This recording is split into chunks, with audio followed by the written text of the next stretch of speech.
Okay, Mayor.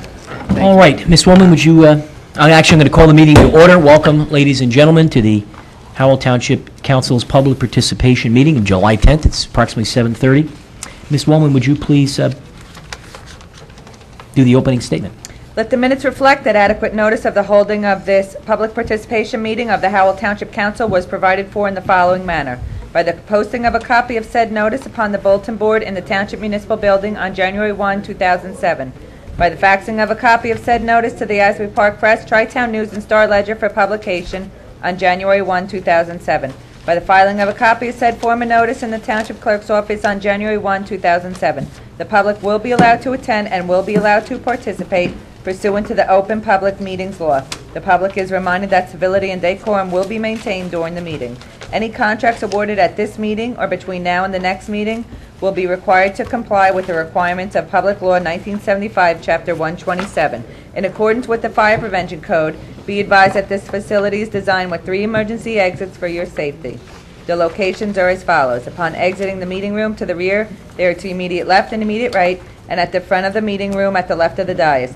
Furthermore, smoking is not permitted in the municipal building. Please take note that this meeting is being videotaped for possible future broadcast on Howell Township TV 77.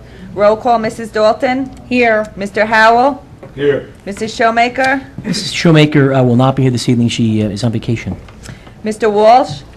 Here. Mayor DeBella. Here. Okay, I ask everyone please rise for a Pledge of Allegiance. I pledge allegiance to the flag of the United States of America and to the republic for which it stands, one nation, under God, indivisible, with liberty and justice for all. I'd ask that everyone just please remain standing for a moment, silent observation of the many troops that defend this country all over the world.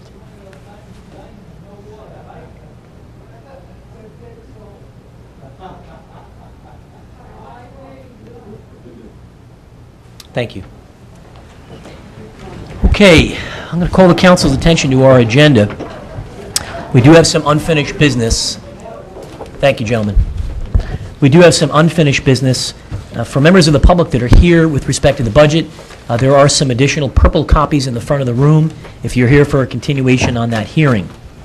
We do have some other items that we need to get to first, specifically Article 4A1. This is a public hearing and potential adoption on the Monmouth County Improvement Authority, the 2007 Capital Equipment Lease Program. And I'd like to call the council's attention to that particular material, and we shall begin. This is 00730.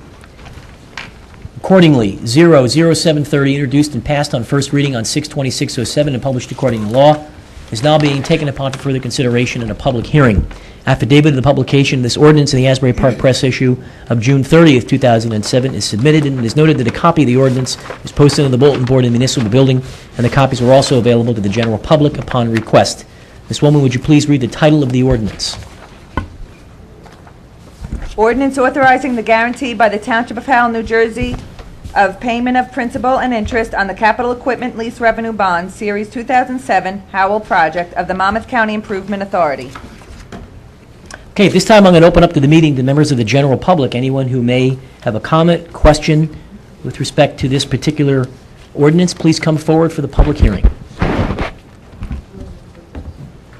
For those just coming in, this is ordinance 00730, the Monmouth County Improvement Authority's Capital Lease Equipment Program.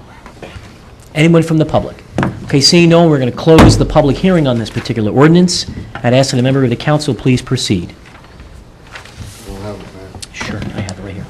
May I make a motion that ordinance number 0-07-30 be finally passed and adopted, and that notice of its passage and adoption be published in the July 13th, 07 issue of the Asbury Park Press by reference to its title only. We have a motion, and we now need a second, please.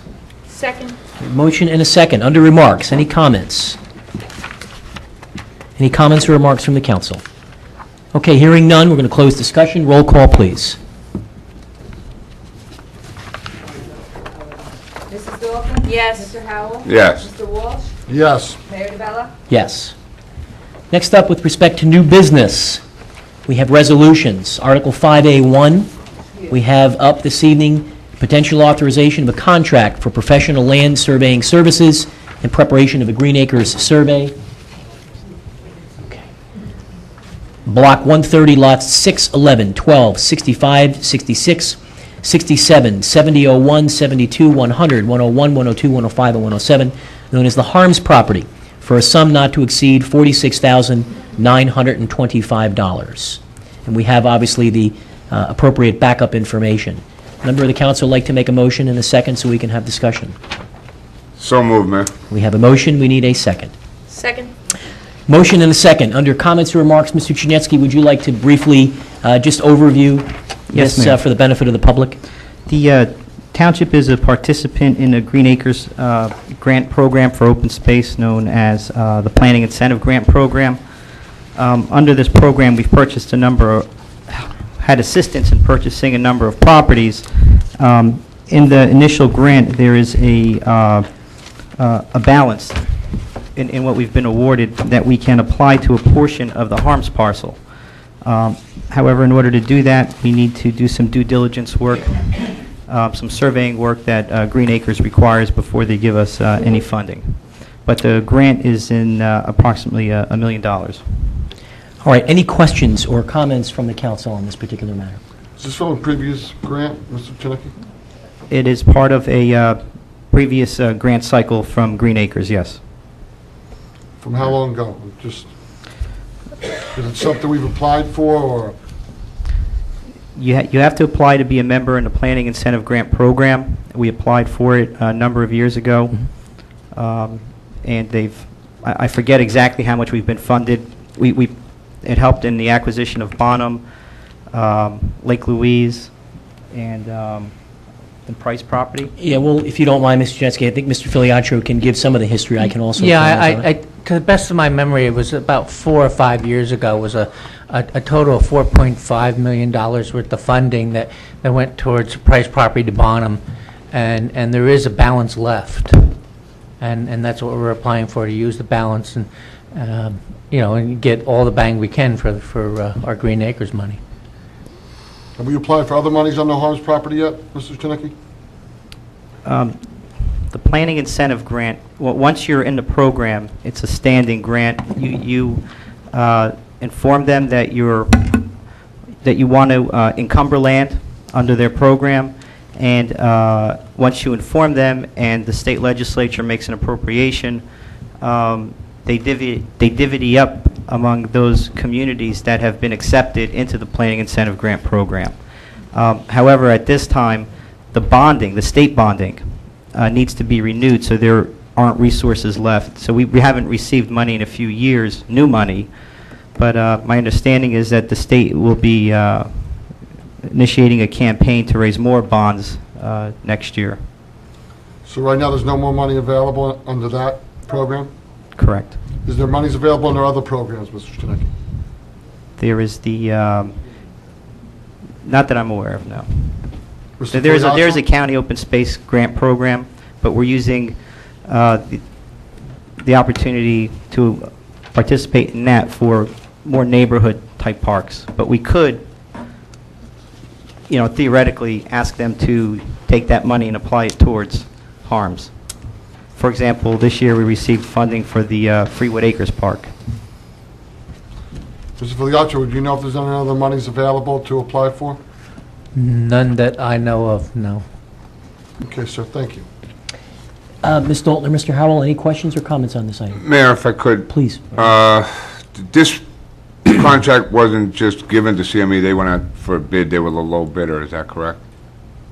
No, CME is our, they participated during the initial round of requests for proposals for professionals, and they were the firm that was qualified and chosen by the I council, thought everything went up. and therefore they're in place for us to utilize for various engineering Okay, services. and we also added appraisers at that time, too, so that we didn't have Correct. to hold up. Now, is this also going to be, do we have to get the Phase 1 environmental study on this property? I believe we've done that already during our acquisition. When we bought the property, I believe that was done. On which property? Harms. That is correct. It had to be done on the basis of the fact that we were using certain grant monies to procure some of those dollars. So there were environmental studies Right. that were done Right. Correct. on the Harms property. The purpose of the surveying is to survey the portions that we're willing to partner up with Green Acres on. Okay. So that land is encumbered, and they're listed as co-owners once they give us the money. So we're not giving them all the land as co-owners, just portions of it, and that needs to be very finely surveyed and identified. Okay. The only comment, I'm sorry, Mrs. Dalton, go right ahead. So will this $46,925 come out of that grant money? Is that the reason why we have to do this by separate resolution? I don't, Jeff, Well, if you the reason you have to do it by separate resolution is it's higher than the bid threshold. So anything higher than the bid threshold will need a separate resolution to award contract. That's the main reason why you're doing a resolution. For the second part, or the first part of your question is, yes, this will come out of the grant money. The Green Acres money is a 50-50 money, so it'll be $23,000 from town funds and $23,000 from the grant. And in order to get the $1 million, we have to do We need to so, expend this, yes. The only, I guess, question that I have, and it's sort of a question and an observation, and I have the highest respect for CME, but it was pretty clear that we were going to go out to bid any time that something came up. And in fact, there's been a lot of discussion in going back in former years when we awarded a contract, if you will, to the township's external engineer.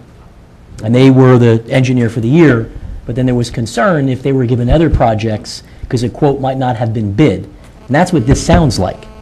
So I'm just wondering how this is different from what had happened previously when everything was going to get bid. Mayor, just as a matter of, in this case, although it was not required, I just want to just clarify something. We have to do this rather quickly. And so what we did is we went and we received quotes from various firms, but not just on a basis of price, but on a basis of their ability to turn the project around. So in essence, there was a internally, proposal. At the administrative level, we did some shopping, of course, because, and time is of the essence. Okay. But in terms of it being required for us to do so beyond the initial request for proposals, and CME at the beginning of the year gave a very competitive hourly price. And when we evaluated the proposals and the scope of work from other firms, it's our recommendation at CME the scope of work was appropriate for what other firms were proposing, and council is already aware of their hourly rate and has accepted that. So you've checked the market, you got other prices? Yes. Okay. Are there any other comments or remarks from the council on this resolution? Okay, hearing none, roll call, please. Mrs. Dalton? Yes. Mr. Howell? Yes. Mr. Walsh? Yes. Mayor DeBella? Yes. Before we get on to the budget and some public hearings, we have conferences, presentations, and proclamations. There are none tonight. I just want to make a brief comment about what's happening to Amy Palumbo, who is the young woman who hails from our community and was awarded the Miss New Jersey Award. And I want to continue to publicly support that young lady and ask that the entire community do so. She's been put in an awful position by some very mean-spirited people who are attempting literally to try and get her to surrender something that she won in a fair process. And there's always a sore loser in the mix, and it seems like that there could be several in this instance. The council and I had that young lady in this chamber, and I couldn't tell you that there was probably a nicer person in the room that night, and anyone that knows of this young lady speaks very highly of her. And I want to applaud her courage for speaking out and not being bullied around by some cowards who are unwilling to put their names on something to try and humiliate this young lady who comes from our town. And so I ask the entire community to stand with this young woman, Ms. Palumbo, who's really represented this town magnificently. She's been on national television programs, she's been in major newspapers, and it always references she's from Howell. And I'm always very proud that that's the case. And so because she comes from our community, she's one of us, I want to continue to remind the people in this community to stand by this young lady, and it's a testament to her and her family that they have the guts to stand down whoever these cowardly creeps are that are trying to humiliate this young lady. So I ask that the whole community really stand together with Ms. Palumbo at this time. I agree with the mayor wholeheartedly on that. I had the pleasure about 3 years ago of watching her perform down at Disneyland.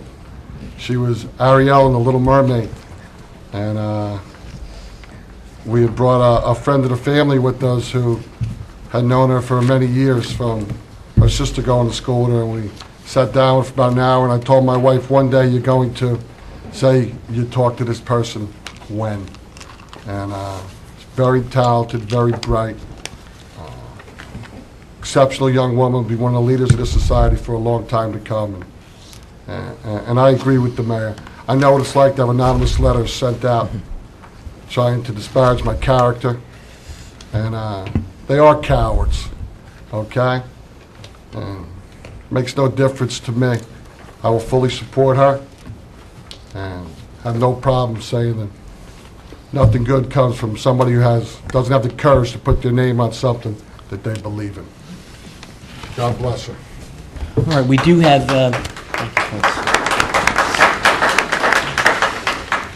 we have our continuation on our budget discussion. I know that there's many people from the public who have indicated they want to talk about this. We also have some other members of the public that want to talk about some unrelated budget items. Mr. Chernetsky, as I recall, as a carryover on 6A, we have to have a discussion, a public hearing, in fact, on amendment number 1 to the budget. Is that correct? Correct. Mayor, we've had the public hearing on the budget, and we've closed the public hearing on the budget. We then, at the same time, we had a public hearing on a set of amendments that council requested. Following our last session, council requested 2 additional changes.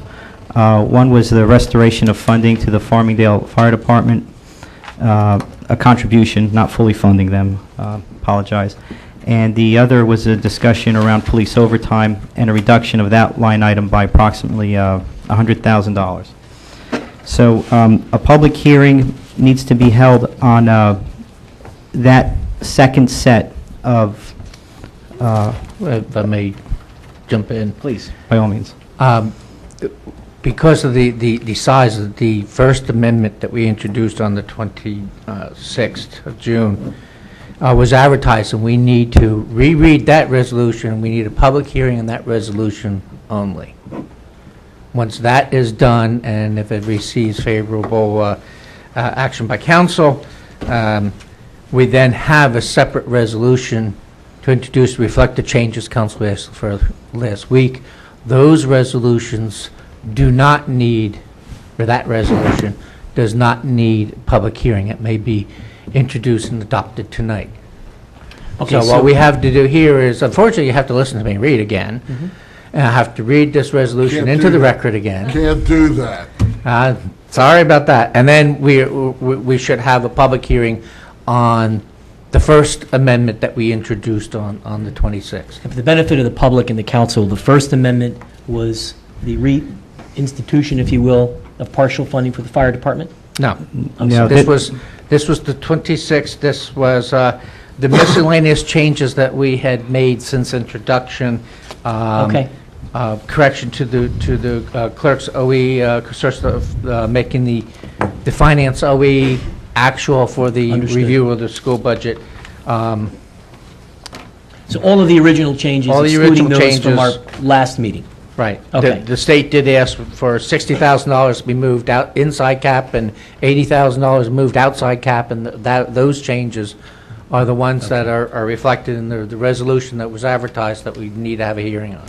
Okay, so you're looking for a resolution from the council so that you can then read the statement? No, Is that correct? I have You the need to read resolution. I need to statement I need to read the resolution. first? Read away. Whereas the council, Township of Howell, introduced this 2007 municipal budget on May 29, 2007, and whereas the public hearing on said budget has been held as advertised on June 26, 2007, and whereas it is determined to be desirable or necessary to amend said budget, now therefore be it resolved by the council of Township of Howell, County of Monmouth, that the following amendments to the 2007 budget be made. Current fund, general revenues. Miscellaneous revenue, Schedule A, local revenues, interest on investments and deposits from $1,705,110.43 to $1,705,104.29. Total Section A, local revenues from $4,866,476.43 to $4,866,470.29. Summary of revenues, 3 miscellaneous revenues. Total Section A, local revenues from $4,866,476.43 to $4,866,470.29. Total miscellaneous revenue from $17,925,238.54 to $17,925,232.40. Subtotal general revenues, items 1, 2, 3, and 4, from $26,587,238.54 to $26,587,232.40. Amount to be raised by taxes for support of municipal budget. A, local tax for municipal purposes, including reserve for uncollected taxes, from $18,231,000 to $18,192,000. Total amount to be raised for taxes for support of municipal budget from $18,231,000 to $18,192,000. Total general revenues from $44,818,238.54 to $44,779,232.40. 8. General appropriations. A. Operations within caps, municipal clerk, other expenses from $62,975 to $61,975. Financial administration, treasury, other expenses from $22,130 to $16,830. Revenue administration, tax collection, other expenses from $14,550 to $9,050. Tax assessment administration, salary and wages from $261,947 to $258,947. Engineering services, other expenses from $249,090 to $250,590. Shade tree, other expenses from $48,085 to $43,085. Insurance, employees group insurance from $2,459,405 to $2,377,338.68. Recreation and maintenance of parks, other expenses from $68,650 to $65,650.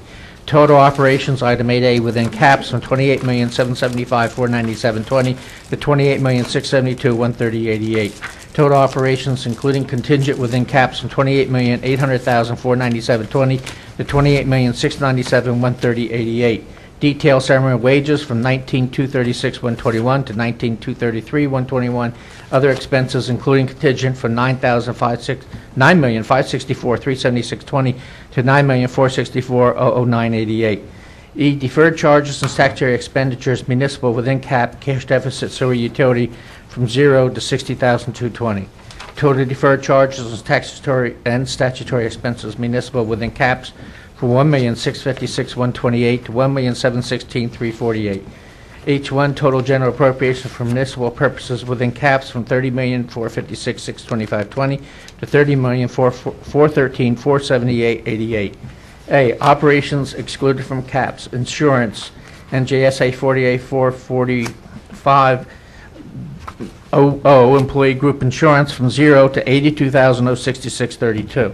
Total operations excluded from caps, from $2,502,225.20 to $2,584,291.54. Total operations excluded from caps, from $3,572,932.17 to $3,653,998.49. Detail other expenses from $2,776,298.17 to $2,858,364.49.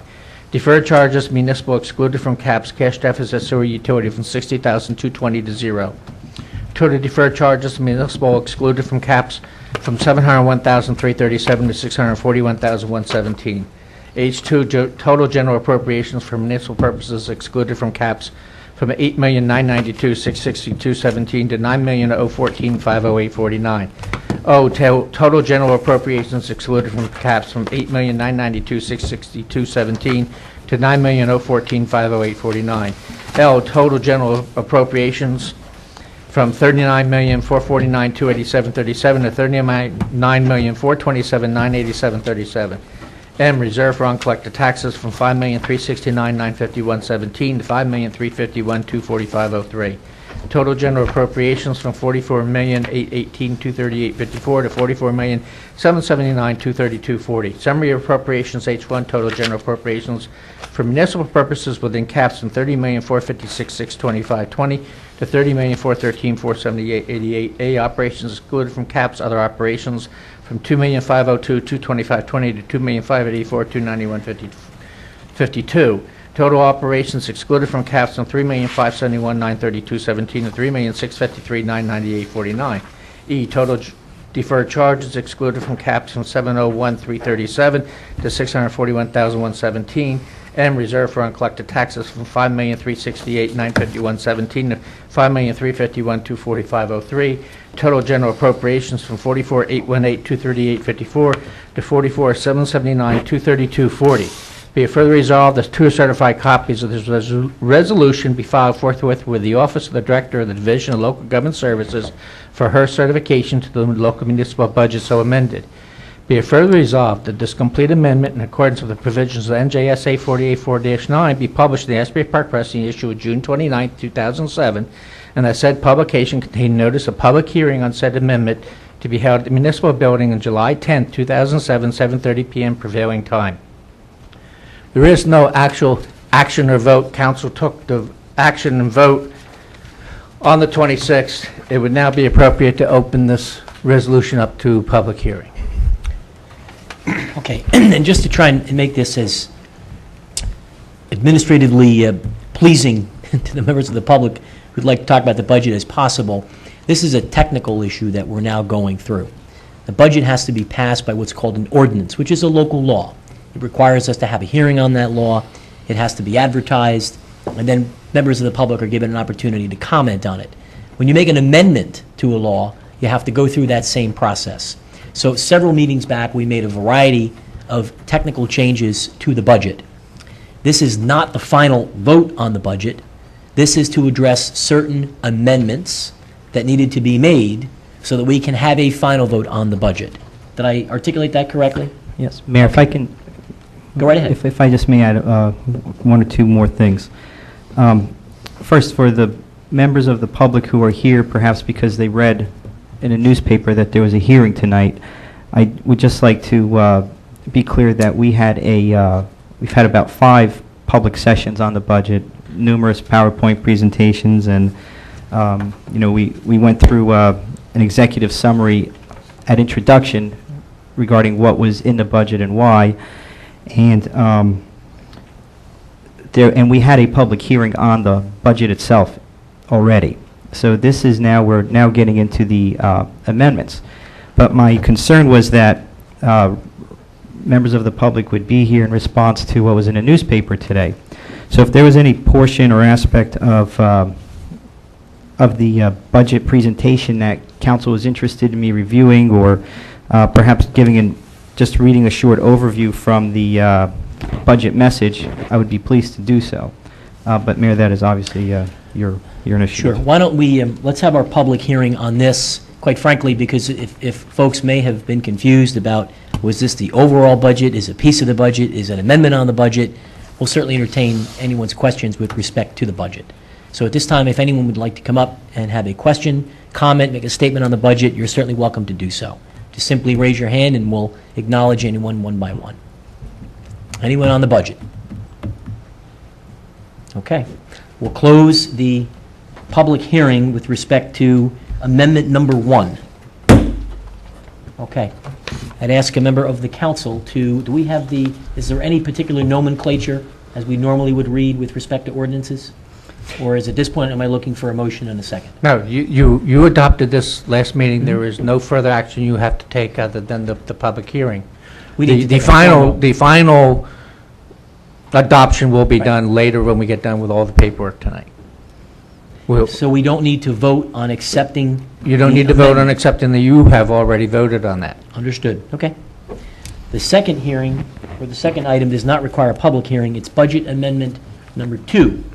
And Mr. Chinesky, would you overview again? I believe these are the items from the last meeting. That's correct. There are 2 items.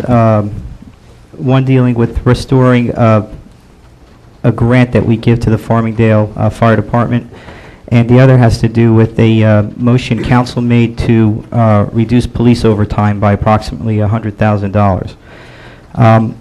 What we've done is provide council with a report from Chief Carter outlining the impacts of that overtime reduction. Basically, Mayor, it's going to be one of those situations where we're going to have to, I guess, pinch and pull for lack of a better term. Perhaps contract how often the Detective Bureau from 6 days to maybe 5 days, and only authorize overtime for Class 1 crimes. Perhaps ask some police officers to expand the number of schools in their coverage area. We'll have to maybe delay some hiring, because overall, we have to treat the salary and wage budget and overtime budget collectively, and we cannot exceed that amount. So we've provided you a report. Captain Scott is here not to give a presentation on the overtime situation, but to respond to any technical questions you may have.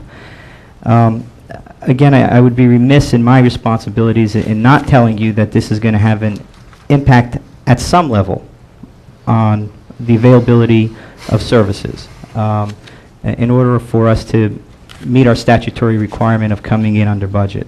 But I'm not saying it can't be done, okay? But I am obligated to tell you that that will have to happen in some form or another, and we'll be very cautious and responsible about doing it.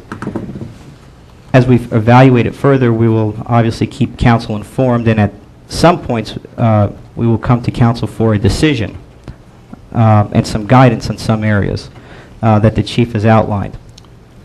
So I needed to point that out to you, and I just wanted to reiterate again that the issue of overtime, truly respect council's concerns that it has been growing in the police department. I would say, in looking at neighboring communities, it is not far, by far not the worst extreme in what police department's budget for overtime. But again, I would agree that it's trending in a way that's not favorable, and we need to bring it under control. I'm not certain that reducing it in this budget addresses the root causes of it. And I think that summarizes my response to the action, and I want to make sure council is fully aware before they voted on this amendment. Any questions from the council on Mr. Chinesky's comments? I have some questions. Go right ahead, Mr. Walsh. Okay, I've reviewed a lot of stuff from the police chief's recommendations. I've reviewed the budget pretty intensely. Things that have been said, and I have concerns about overtime, but I'm also not prepared to call the chief of police of Howell Township a liar. I mean, I pulled out some different things that the chief has said, and one thing just set me over the top, and this is directly from the chief. Most of the increase is contractually driven, and that is the place where it should be addressed. Until then, we will not be able to resolve this issue. I believe he's like a 35-year professional in his business. He's an outstanding police chief. We have one of the safest towns, they say, in the United States of America. And overtime is part of what we have right now. I mean, in layman's terms, I spoke with the chief a little bit about it, and if there's 200 hours worth of work in a week and you only have 4 workers, what's there going to be? There's going to be 40 hours of overtime. It's not rocket science. I mean, I believe we added the traffic safety division in the last 4 or 5 years. You have to staff it. I mean, we just got a letter that somebody had to go on grand jury duty. We don't have an extra person to fill that spot for at least one day of the next 17 weeks. They will be gone, a minimum of 1 day. There's not an extra person to take that spot, so what does it take? 17 days of overtime. There's a choice, and being a businessman, I understand the choice. If the work has to be done, either you must supply the manpower to do it, or pay the people overtime. I wish I could find a way around it, but I have to believe that the chief of police of Howell Township knows what he's doing and is telling the truth when he said it's contractually driven, and that is the place that should be addressed. And I'm the one who made the motion, and I will tell you, I made the motion to reduce it to $375,000 because I'm tired of it. figuring the chief would come and just ask us for more money, and we'd give it to him. Last year, we cut the overtime from, I believe he requested 425,000. We cut it to, I believe, 225 or 250. Is that correct, Mr. Chinesky? 220? Yes. And then all we did was end up having, what did it end up being? 425,000. I think he requested 385. So the chief was telling the truth, based on what's contractually driven right now. I believe he's telling the truth again, and I am not prepared to call him a liar or call him incompetent. It is going to have to be addressed contractually. And the contracts, we've been handed. These are contracts that were negotiated in the past administration. I wish I knew what to do with it, but I know when you have certain things that must be done, and if it's 200 hours and you only have 4 people, that's 160 hours. You have 40 hours of overtime. Period. I don't think any of you want to work overtime for nothing. When I was an hourly worker, I didn't want to work overtime for nothing. Unless somebody gives me an answer on what we're going to cut back, I'm going to take the chief of police on his word. His word's good enough for me. I think he's earned that. I think he's a competent enough professional. And it must be addressed contract time. And we will ask his help with the rest of the professionals. I made the motion because I thought it was no big deal. We would just add to it again. And it is a big deal. So, how much is the overtime already this year, Mr. Chinesky? Approximately 280,000. 289, 124. So already in the first 6 months, it's 289,000. Is that correct? The chief's memo says. Yes. Certainly not a Mr. lie. Chinesky, Deputy Mayor, if I can, I noticed the date on this is June 29th, and the overtime was 289, 124.51. What would be the overtime number as of today when we had to have probably 10 police officers on overtime at the fireworks? Jeffrey, would you have? I mean, is it a pretty safe bet that we're already over 300,000 as of today, if this was written 11 days Yeah, ago? I wouldn't know exactly, because we haven't had a payroll yet Right. to reflect that since the 4th. My guess would be it's probably pretty close. Well, if we had 26 payrolls and 287,000, we spent about $11,000 per payroll. So we're probably right Per at week. about 300. So we're in 2 more weeks, 22,000, if we're right on course. So already at 310,000. I mean, we do need to do something about this overtime. And the professionals, we're going to need some help in figuring out how to go about this. Whether it's just contractual or sit down with the chief and the PBA, we have to address this. I mean, I don't have all the answers, but it has to be addressed. It can't keep on going forwards.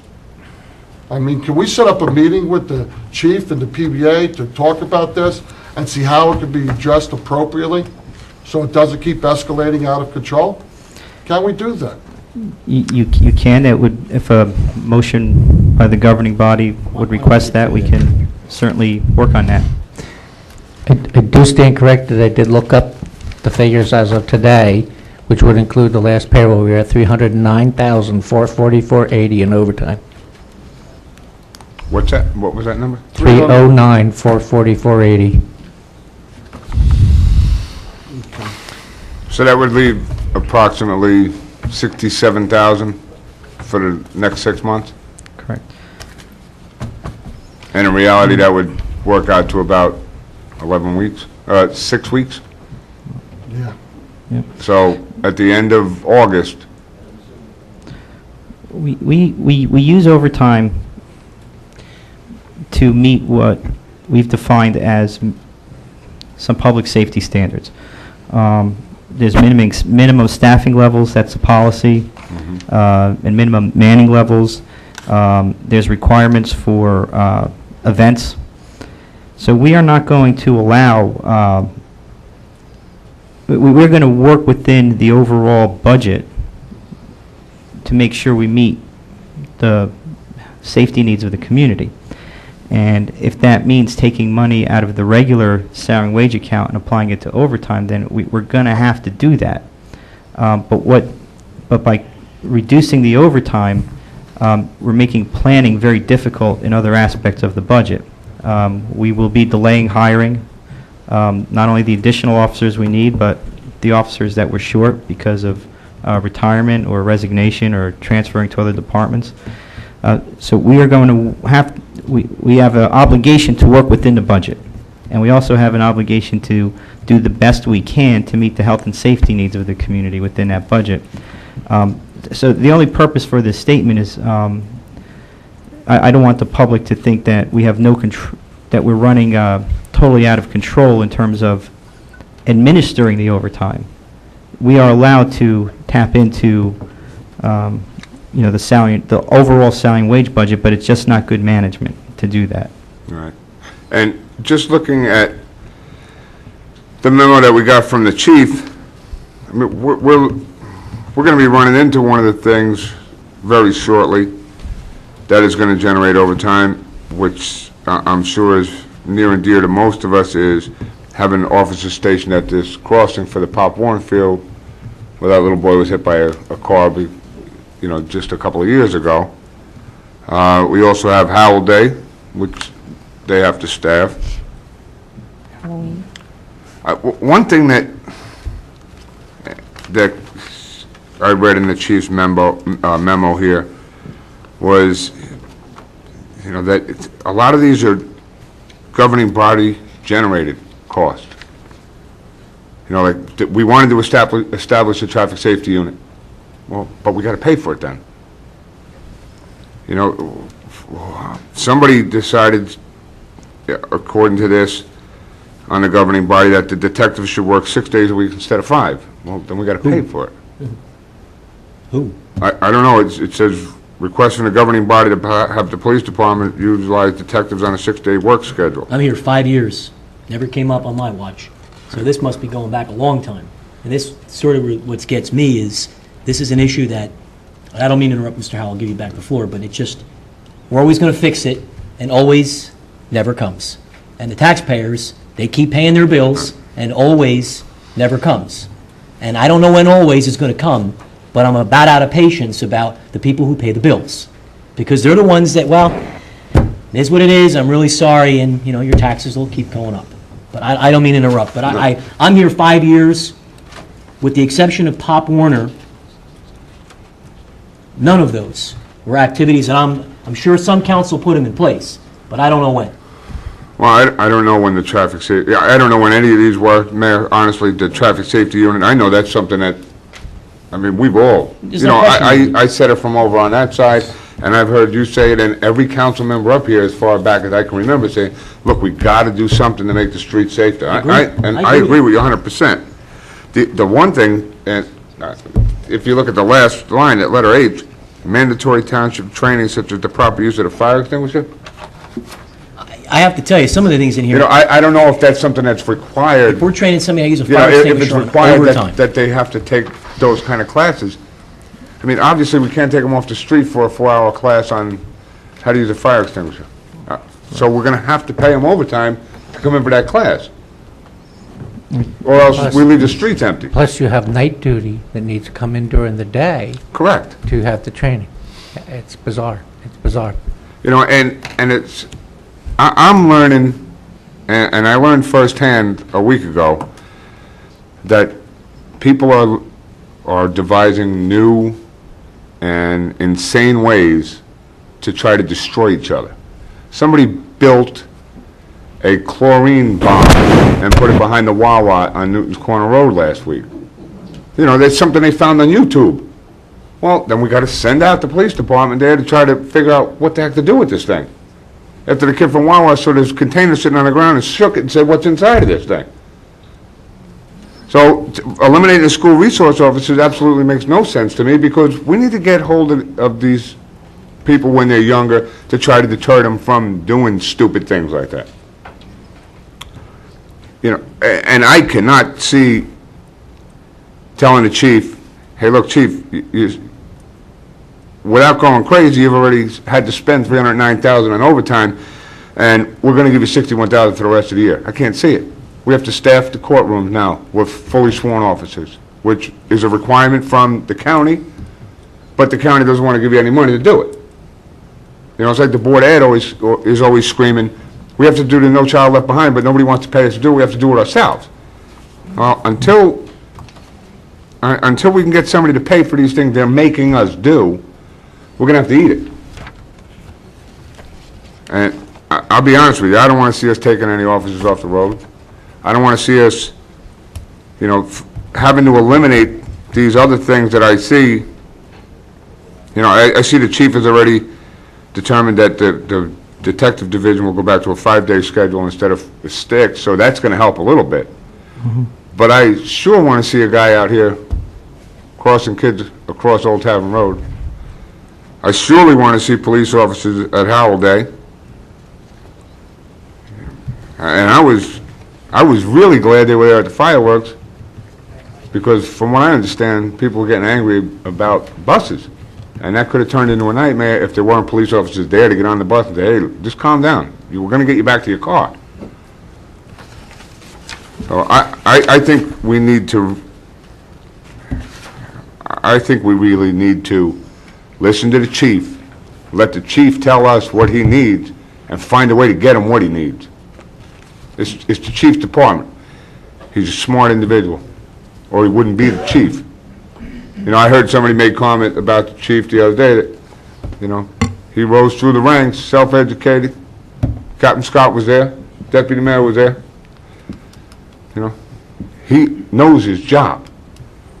So I think we need to leave the chief alone, let him get his work done.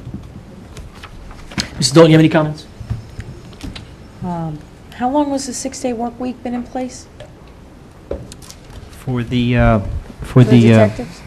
my understanding is that that was decided upon in 2005, and 2006 was the first year. 2006 was the first year it was implemented. But who decided that, because that wasn't a policy decision, unless that came about as a new PBA contract?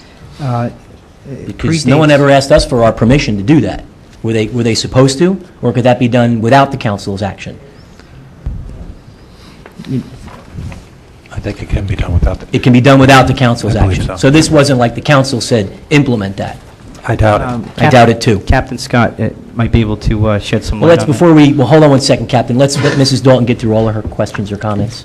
I mean, I just read through the chief's memo, which is in incredible detail on the significant impact, and I did not vote in favor of the reduction in the overtime budget when we last met. But some of these things are critical. I mean, this reduction may affect our ability to keep our undercover officer assigned to the task force investigating the gang problems which are growing in Monmouth County and Howell Township. I mean, I'm frightened to death by that. I recently attended a program with Cory Booker in Newark regarding gangs not being just in the inner city anymore, and they are here among us. And I can't imagine that as part of a solution we're gonna take away those types of officers from protecting us.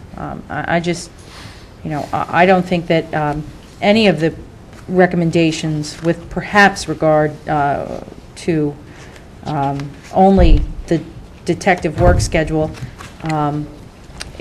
is really safe or appropriate in any way. And I'm just wonder, Mr. Howell, what would changing the 6-day schedule back to 5 days have done for that bomb issue? It was that on a Saturday? No, it was on a Thursday, or, you know, but that wasn't the detective. That was actually the OEM responded and the police department.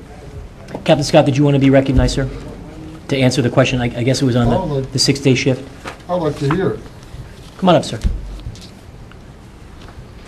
Please, go right ahead. This microphone should be on right here, sir. Welcome. Thanks for coming out. I think the only thing I can add to this is I'm not aware of the Township Committee's request for that 6-day schedule. As I recall, it was I think a decision was made within the department.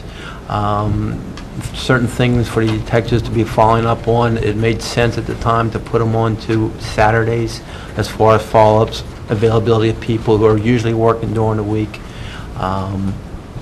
and for that type of backup. And also calls or investigations that would come in during the weekend. It made sense, I believe, at the time to have a detective available on a Saturday. A lot of times we have our different child abuse things come in, some other sensitive issues which need to be addressed really immediately. And you're dealing with DIFAS and some other agencies, even at the county level.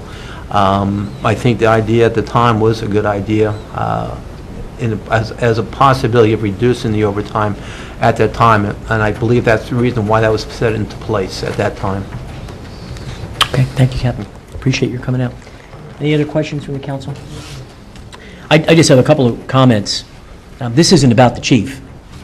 This isn't, at least to my way of thinking, this isn't a personal issue. It's wonderful. We all think as highly of the chief as we do. I'm among them. When the council several years back tried to implement a public safety director over the chief, I was one of the first people who got up and spoke in favor of our chief before I was even on the council. So this isn't about the chief. He's certainly not a liar. This isn't about a personal issue.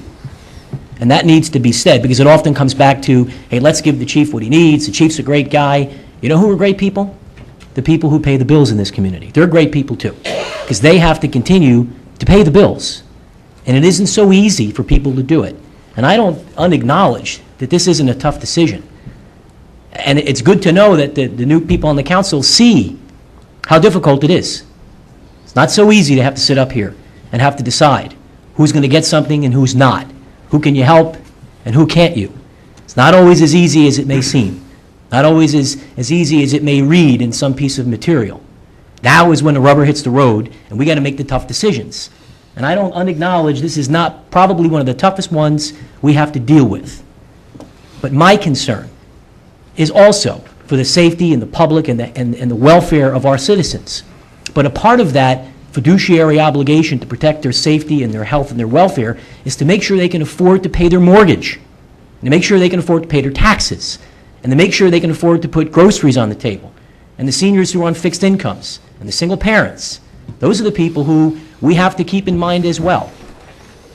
And my concern is, until we take some action, we'll be sitting in this same spot next year, and we'll be talking about the budget.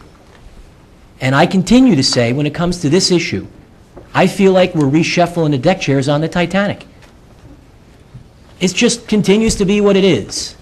And I don't know that unless we take some action to try and do something, that it's not going to change. And it's not about the chief. The chief is fabulous. He runs a great department. You want to get the attention of an elephant, you don't hit him with a baseball bat. You whack him with a 2x4. We have to do something that gets somebody's attention on this issue. It's not about the police officers. It's not about the men and women of the department. They do an incredible job. Every single one of them is exemplary in every way, shape, or form. This is a management decision. And this is not a chief issue or a captain or a lieutenant or a sergeant. It's management as in the five of us. We may say it's awfully tough. I wish I had the answers. We have to find them. And I'm not just trying to say this for rhetoric. I have been consistent on the issue of overtime, whether it's the police or any other department. In the 4.5, almost 5 years I've been up here, because every year it gets worse. I'm reading the chief's memorandum, and it goes beyond the collective bargaining agreement. It talks about CTO administrative policies. It talks about patrol slots in shifts. I had a conversation with the manager with respect to our sick policy and the number of days that someone can be out consecutively without us implementing the appropriate management procedures around work control. All of these things effectively will contribute toward overtime. And it's great to sit up here with motherhood and apple pie and talk about protecting people, because no one's going to disagree with that, me included. But we've got to do something, because this isn't getting any better. And I predict what will happen is we'll leave it the way it is, and then next year we'll be sitting here talking about it again. And this budget contemplates adding 2 police officers. You know what that does to the overtime? Nothing. It goes up. So adding more manpower isn't fixing the problem either. I don't get it. I agree we got to sit down with all the parties involved and say, We've got to fix it, because it's just not comprehensible to the average person who lives in this community, who pays their taxes, to think that this can continue to go on and on and on and grow and grow and grow. We hire more people, it doesn't fix it. We have collective bargaining, we go to binding arbitration, that doesn't solve it. What are we going to have to do? I think that unless we take some effort to eat into the amount of overtime, it's just going to continue to go on and on and on. The average overtime over the last 6 years has been $378,000. It seems to me we're going to pierce that, just based on the way things are, just kind of rolls along. The average for the last 12 years was $347,000. And I'm not blaming the three people sitting up here, it's just we've got to do something. And I feel like we're kind of rocking along saying we got this great memo, and it kind of says we have to deal with the status quo, and so I guess we better deal with it, and let's just add it, and let's move on. I don't know when we ever substantively sit down and tackle the issue. And I'm willing to bet we probably don't. I don't mean to sound like a pessimist, but I just have a sense that I don't see the light at the end of the tunnel. And so I can't go along with the overtime budget. And I'll be damned if I'm going to let anybody tell me it's because I don't care about the people in this town, and I don't want to protect them, and I don't want to see not having policemen and women on the street. Because I voted to hire police officers. I voted to put new police cars on the street and to give all the equipment that the police has ever asked for, which they're entitled to. But when it comes to this overtime issue, we have to do something. Because just to accept it on the status quo, in my view, is just kind of rolling along. And I was expecting different and bigger and better things, and it just hasn't happened. So I'm not trying to be controversial. I don't want to argue with anybody up here. This is honestly how I feel on the issue of overtime. And it could be any department. It certainly has nothing to do with the police. The fact is, they have the toughest jobs, and they're the ones that are going to, unfortunately, have the most amount of overtime because of what we expect of them. But that doesn't mean the taxpayers should accept anything less of us. And that's my feeling on it. I can't go along with instituting more dollars back in overtime. But it's not my call, and 3 votes will move it in a different direction. Mr. Filiaccio, what did we budget for last year for police overtime? $225,000. What was the actual number we ended up paying in police overtime last year? $413,060.02. If I thought I was doing something other than lip service, I would say we're going to lower the overtime budget.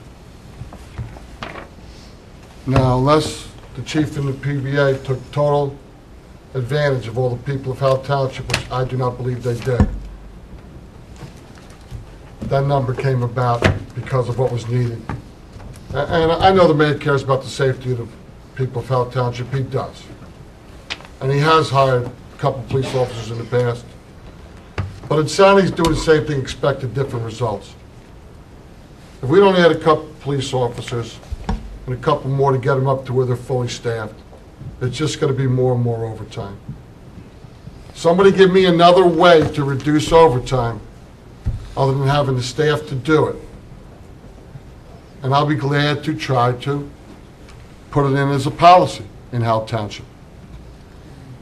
But I would love the opportunity to sit down with representatives of the PBA, the chief, some of our professionals, the governing body. Let's talk about this. I mean, we do need to do something. The mayor's right about that. I mean, owning a mortgage company, I know people are in tough shape. Tougher shape than 5, 6, 7 years ago. Okay, they're having a hard time paying the bills. I don't know what to do about it. And I wish I did know all the answers. If you think that when I got elected because I knew all the answers, folks, you're wrong. Okay? I'm real good at asking for information, trying to come up with answers I think best suit the township. And I wish I had the answer to this one. I know this. Turning around and saying we're going to cut the overtime ain't going to do squat. That's what happened last year. We cut the overtime to $225,000. What happened? It was $413. Insanity. Doing the same thing. Expected different results. We got to increase the manpower, and see how it goes. Do we have the ability to reduce manpower, Mr. Chinesky? Do you have the ability to do that? Do we? Yes. So if we increase manpower and that didn't work in cutting down the overtime, this governing body has the ability to reduce manpower. Yes. Maybe we need to try something different. I'll go back to what I said at the beginning. If you have 200 hours worth of work in a week and you have 4 people, what's going to happen? There's going to be 40 hours of overtime. If you have 5, there'll be 200 hours of regular time. You save the overtime, but you must be properly staffed. I would like to make a motion that we do set up a meeting with the chief of police, representatives of the PBA, our professionals, and representatives from the governing body. We have a motion. Second. We have a motion and a second. Any comments or remarks? Just if council can identify the appropriate members of the governing body, 2 members perhaps, to attend. Why wouldn't we do it right here? Oh, okay. I I'm mean, sorry. Right, is there, I'm game. I don't know, Oh. I didn't know it's, Sorry, I misunderstood. that's okay, no, I mean, I don't want to Right stick here, with the, right here in front of the people. It'd be a great thing. we have a motion and a second. Any comments? This is an easy one. All those in favor? Aye. Anyone opposed? Okay. So I think, Mr. Janeski, you raised this issue because the chief had presented a memorandum. As of right now, the budget includes reductions to overtime that were talked about at the last meeting. It appears as if we're looking to go back and reinstitute the monies that were cut. What we have yet to do, and this is resolution number 2. I have 2 versions before me, have not been distributed to council yet. One version cuts the overtime, which was a request from the last meeting. The other version does not. Let me ask you, what pray tell, what crystal ball did you use to think to have one just in case? The manager's crystal ball, quite frankly. With the police report, he said we might be prepared, because otherwise, we would be delaying the budget another 2 weeks. Mayor, it's a great deal of work to Understand. get these, even these minor amendments ready, so I had 2 prepared, Just curious. in light of the police report, chief's report. So what is the pleasure, well, we need to first have the reading of the appropriate documentation. Well, I Mr. need to Blanchard. know which document council is of a desire to have read. Want a member of the council make a motion? Would you like the document with the overtime back in or without? I would like to have the document read as the overtime put back in, please. All right, you want to make that in Second. form of, all right, we have a motion Make a and a motion. second. Any comments or remarks? So this is a roll call to have the appropriate documentation read to add back in the overtime dollars. Okay, roll call, please. Mrs. Dalton? Yes. Mr. Howell? Yes. Mr. Walsh? Yes. Mayor DeBella? No. All right, Ms. Fletcher, why don't you read away?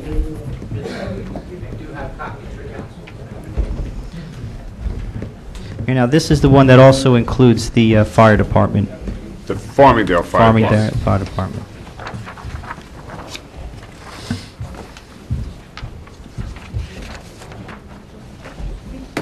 Does this also, Mr. Chinyetsky, address the hiring of part-timers as opposed to full-timers with respect to the DPW employees or the Parks Buildings employees? and grounds. Mayor, Buildings that's, and grounds. that was the guidance given by the council. It's not, the budget doesn't, this document doesn't get into that specifics. Okay, it doesn't You know, have to reflect that. You appropriate a total amount for salary and wages, and you expressed a preference for part-timers that I thought made very good sense, and that's what we'll work to do. Mayor, is it Buildings and Grounds, Parks and Recreation? I Which department does it fall under, Mr. Chinyetsky? can't remember. The There four will, part-timers? two laborers, there are 2 laborers. One will be assigned to Public Works, one will be assigned to Parks and Rec, or one salary assigned to each department, and then the part-timers split up at least so that we can have coverage at bottom on the weekends.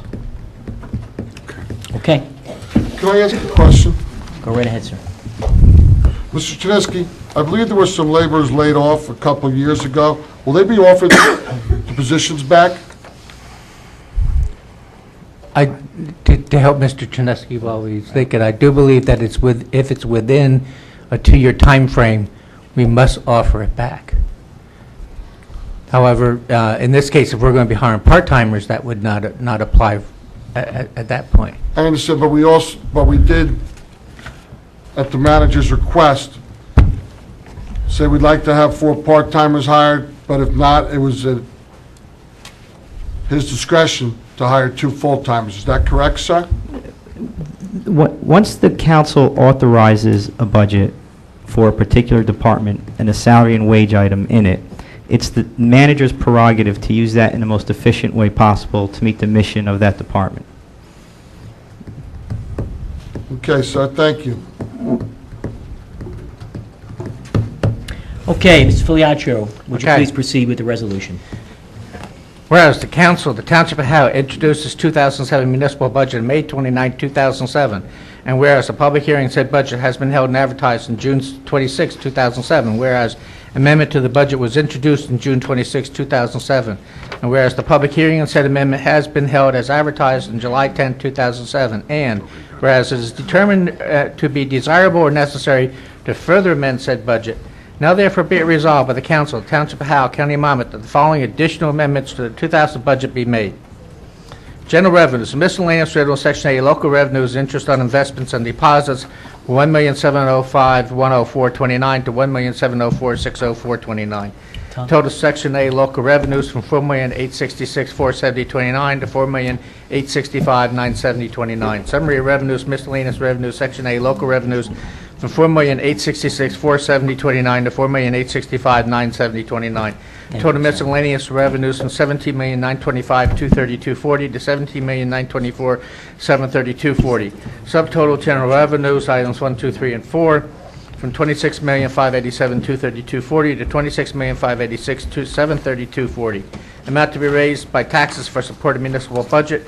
Local tax for municipal purposes, including reserve for uncollected taxes, from $18,192,000 to $18,200,000. Total amount to be raised for taxes for support of municipal budget from $18,192,000 to $18,200,000. Total general revenues from $44,779,232.40 to $44,786,732.40. General appropriations, A, operations within caps, public safety, aid to volunteer fire companies, other expenses, from 0 to $7,500. Total operations 8A within caps from $28,672,130.88 to $28,679,630.88. Total operations including contingent within caps from $28,697,130.88 to $28,704,630.88. Detail other expenses including contingent from $9,464,9.88 to $9,471,509.88. H1 total general appropriations for municipal purposes within caps from $30,413,478.88 to $30,420,978.88. L subtotal general appropriations items H1 and O from $30,427,987.37 to $39,435,487.37. Total general appropriations from $44,779,232.40 to $44,786,732.40. Summary of appropriations H1 total general appropriations for municipal purposes within caps from $30,413,478.88 to $30,420,978.88. Total general appropriations from $44,779,232.40 to $44,786,732.40. Be it further resolved that 2 certified copies of this resolution be filed forthwith within the office of the Director of the Division of Local Government Services for her certification in municipal budget so amended. Be it further resolved that this resolution, in accordance with the provisions of NJSA 40A4-9C 1, 2, and 3, does not need to be published, and a public hearing and said amendment is not required. This amendment shall take effect immediately. Okay, we need a motion and a second, please. So moved, man. Second. We have a motion and a second. Any final comments or remarks? Hearing none, roll call, please. Mrs. Dalton? Yes. Mr. Howell? Yes. Mr. Walsh? Yes. Mayor DeBella? No. All right, back to our agenda. We have, I believe, the entire 2007 municipal budget to be read by There- title only? Yes, there is a resolution that is in your packet, needs to be adopted. This is, we have done everything as far as publication and advertisement of the budget that is required by law, and therefore I don't have to read the 83 pages, Wow. and we can read it by title only. Oh, okay. Would you, is that for you, or is that Mrs. Woolman? When I hear title, I usually think clerk. Is that you, Mrs. Woolman? It is you. Okay, Ms. Woolman, would you please, Resolution of the Township Council of the Township of Howell determining that the township's budget shall be read by title only. and the title is the 2007 amended municipal budget, is that right? That is correct. Okay, ask a member of the council to please entertain a motion. So moved, Mayor. We have a motion, we need a second. Second, Mayor. We have a motion and a second. Any comments or remarks? Roll call, please. Mrs. Dalton? Yes. Mr. Howell? Yes. Mr. Walsh? Yes. Mayor DeBella? No. And then finally, we have the adoption of the 2007 municipal budget as amended. Is that still That is correct. one final item? One- Okay. One final item, I refer you to page 41 of the official budget document that I provided. It has changed slightly with this amendment. I will read the changed amount. It is, this one is real quick. Be resolved by the Council of the Township of Howell, County of Monmouth, that the budget herein set forth is hereby adopted and shall constitute an appropriation for the purposes stated of the sums therein set forth as appropriations and authorizations in the amount of $18,200,000 for municipal purposes and $1,371,129.71 open space recreation farmland historic preservation trust fund. Okay, we have we need a motion, please. We actually just need a vote. We just need a vote. There's no motion required. No motion required. You moved this in June. Okay. Roll call, Mayor? Roll call, please. Mrs. Dalton? Yes. Mr. Howell? Yes. Mr. Walsh? Yes. Mayor DeBella? No. Okay, we're finished with the budget. Is that right, Mr. Filiatro? Yes, sir. Okay, members of the public, we're going to get to our public portion. We appreciate your patience. We have a sign-in sheet. If anyone would like to be recognized and has not had an opportunity to sign in, you can certainly come up and we'll get your name on the list. First person is Mr. Kenneth J. Harper. Mr. Harper, where are you? Welcome, sir. Good evening. If you just make yourself comfortable and give us your name and your address for the record and then tell us how we can help you. Kenneth Harper, 156 West 3rd Street. Start, would you just pull the microphone a little closer to you? Make sure red light's on. Is the red light on when you look down? Yes. Terrific, thank you. Hello, Mr. All right. Harper. On 3rd Street and Smith Street, west side of Freewood Acres, there's a sewer that runs through. For the last 3 years, all of the neighbors have been complaining of a sewer smell.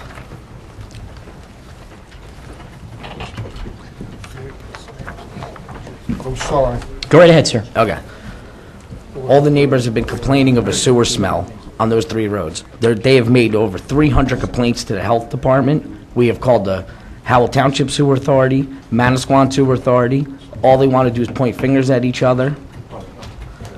Nobody's helping with it. Every time the health department comes out, they, take a note of it and do nothing about it, and then tell us they can't do anything about it. We've had Manasquan Sewer Authority out. They tell us that it has to do, that it's Howell Township's problem. Howell Township says it's their problem. We had them out together, the finger pointing stopped.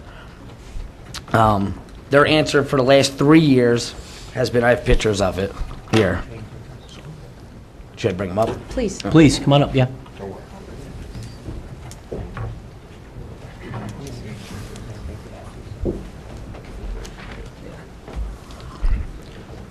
You'll see on those pictures around the manhole covers, that yellow stuff is expandable foam that you can buy at Home Depot. That's how they're stopping the smell for 3 years now. Manasquan Sewer Authority comes out every 3 to 4 days to regoop it, to stop the smell. Nobody's fixing this problem, and we'd like to get to the bottom of it because it's nobody's problem, as they're saying to us. All right, I have a question. Mr. Chernetsky, this is the first I'm hearing of this. I'm sure it's the first the rest of the council is hearing this. What in God's name is possibly going on here? Well, I guess by the fact that they sealed it, Manasquan Sewer Authority seals So it that every they- 3 to 4 days. so when you had the meeting out there, a couple years ago, did they acknowledge that it was their responsibility? No, they told us the only reason why they're sealing it is because they have flow meters down there, and that's how they get proper reading. Okay. Which I was told later in the last meeting when Howell Township Sewer Authority, Manasquan Sewer Authority was there was no more able to finger point And I was told that because of the overbuilding of Freehold Township and Howell Township, that the pipe is not an appropriate size. So the flow is too much. When you open up our sewer caps out front, there's a suction being pulled. It has pulled the trap water out of the toilets in everybody's houses. The sewer smell comes into our houses. They tell us that, well, when they told me the last time that there was something wrong in our house, but this is happening to all the neighbors. They're not answering our problems, and they're hiding from it. Okay. Was your office aware of any of this, Mr. Jansky, or we? I was sewer not, department? I was not aware. You know, I would, excuse me. Mayor, I recall that I received a complaint at one point that there was an odor. I did not, it was from one household. I recollect that going back maybe, about a year or so. I do recall a complaint coming to my office. You know, we dispatched the engineer, and I didn't hear any more about it since then. So yes, I was aware that there was an issue in a particular spot, but I didn't understand the extent of it, and I hadn't heard since. Mayor, if I could, Sure, go right ahead. I mean, Mr. Chinesky, I'm just looking at one of these photos that were provided to us, and I'm looking at the manhole, and it says MRRSA sanitary sewer. That would mean Manasquan River Regional Sewerage Authority. That would be theirs, not Howell Township. Right. The other thing they also have done is, each one, because they had to find another way out of it, they said that it was a bad septic in the area that was creating the smell. Now, Freewood Acres was all septic at one time, and the people of Freewood Acres know the difference between the smell of a septic and the difference of methane gas coming out of the sewer. They tell us this to make us believe that it's a septic. We know better. Everybody had bad septics at one time on 3rd and Smith Street. You know what the smell is. In a septic tank, you have the septic tank, a gray water, and then the leach field. The smell you smell from a septic is what comes out of the leach field. You are smelling raw sewage come out of the ground. When this first started happening, it smelled like propane. We also had the Freewood Acres Fire Department out there, and they were the ones right away that found it in the sewer. And then as it got worse and worse and worse, and it started pulling the trap water out of toilets, the one guy down the road, he's had to redo his bathroom 2 times because it actually sometimes comes out of the toilet. And there's just no answer in sight to it because nobody wants to help us because it's going to be a huge project because the pipe is undersized for the amount of houses that Freehold Township and Howell Township has put through it. That sewer pipe comes from Brockway Glass in Freehold. That's Route 33 in Freehold.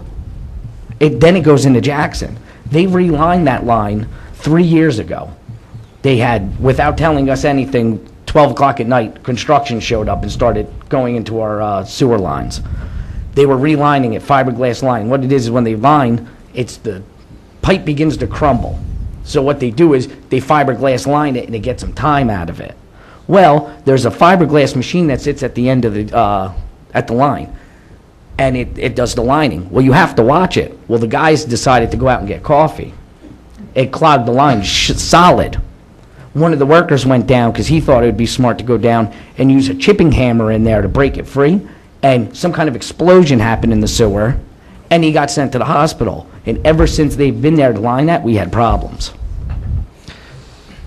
Ms. Filiaccio, are you aware of any of this? I know we're obviously in the sewer business to a certain degree. I'm not aware of the complaints per se. I can fill you in on a little bit in that we actually do not own any lines in that area. When Mercer put that trunk line in, those houses are hooked directly to the MRRSA trunk line. We own the laterals run off the trunk line to the houses, but that doesn't seem to be the problem. It sounds like the trunk line's having a problem, and we don't actually own that line. That is a Mercer trunk there. Mayor, just to remind the governing body, this governing body has 2 appointments to the Mercer Yeah. Board, and I think the best place to start is to let those folks know that we had a sizable contingent from the neighborhood complaining about the patchwork that's being done to solve that problem. Mayor, do you think it might be appropriate to reach out to our two Mercer representatives and have them here at a council meeting in the very near future to give us an idea of what's going on here? My own recommendation, a couple things. I think we need to let our Mercer representatives know tomorrow about this issue, and share with them the testimony, the photographs that we've received. And I think in addition to that, that a letter should go to the chairperson of MRSA and the executive director to ask them to immediately respond, in addition to what our own representatives may do on the board, to have them immediately respond to this council in writing to this municipality about what are the circumstances, why has this not been addressed, over 300 complaints, and quite frankly, as people who pay part of the equivalent rate toward that authority, we want this fixed, we want an explanation. Yeah, I mean, we get the bill, all of our residents get the bills, and we get all the minutes of the meetings, and it seems like things are flowing along, no pun intended. Flowing along, man. And, unfortunately, here we hear where people have complained 300 times, and they've been ignored. So I think that a two-tier approach, getting our two representatives, but having a letter to their executive director tomorrow, asking them for an immediate explanation. Just so we're not speaking in jargon, when we say representatives, we don't mean the governing body picked two citizens to go to the meetings and take notes. They have a governing body, and this governing body's appointed two members who vote on that board. So there are representatives there, not just, like liaisons. Sir, have you gotten any written correspondence back from Mercer? No, that when they all come, they tell us, well, how it all started was when they would come, it was Howell's problem. When Howell would come, it was their problem. That went on for 2 years. Okay. Do you have anything in writing you've sent to them? No, we just call them and they show up, and I talk to the people. Okay. I'm sure other guys do, because the guy that has had his bathroom blow up twice on him, that he's replaced it, he has documentation and everything on it. Well, that would be helpful, but I would strongly suggest that we document this from here out, and we will. The township will. I've never heard of this before. So. Well, with 300 complaints to your health department, you would think they would have told somebody about this. Never seen anything about it. Well, I'm not saying they didn't tell you, but that would be their job to tell that there's a huge problem. When you have 300 complaints and over 30 houses complaining, that's a lot of money in taxes getting paid for nothing.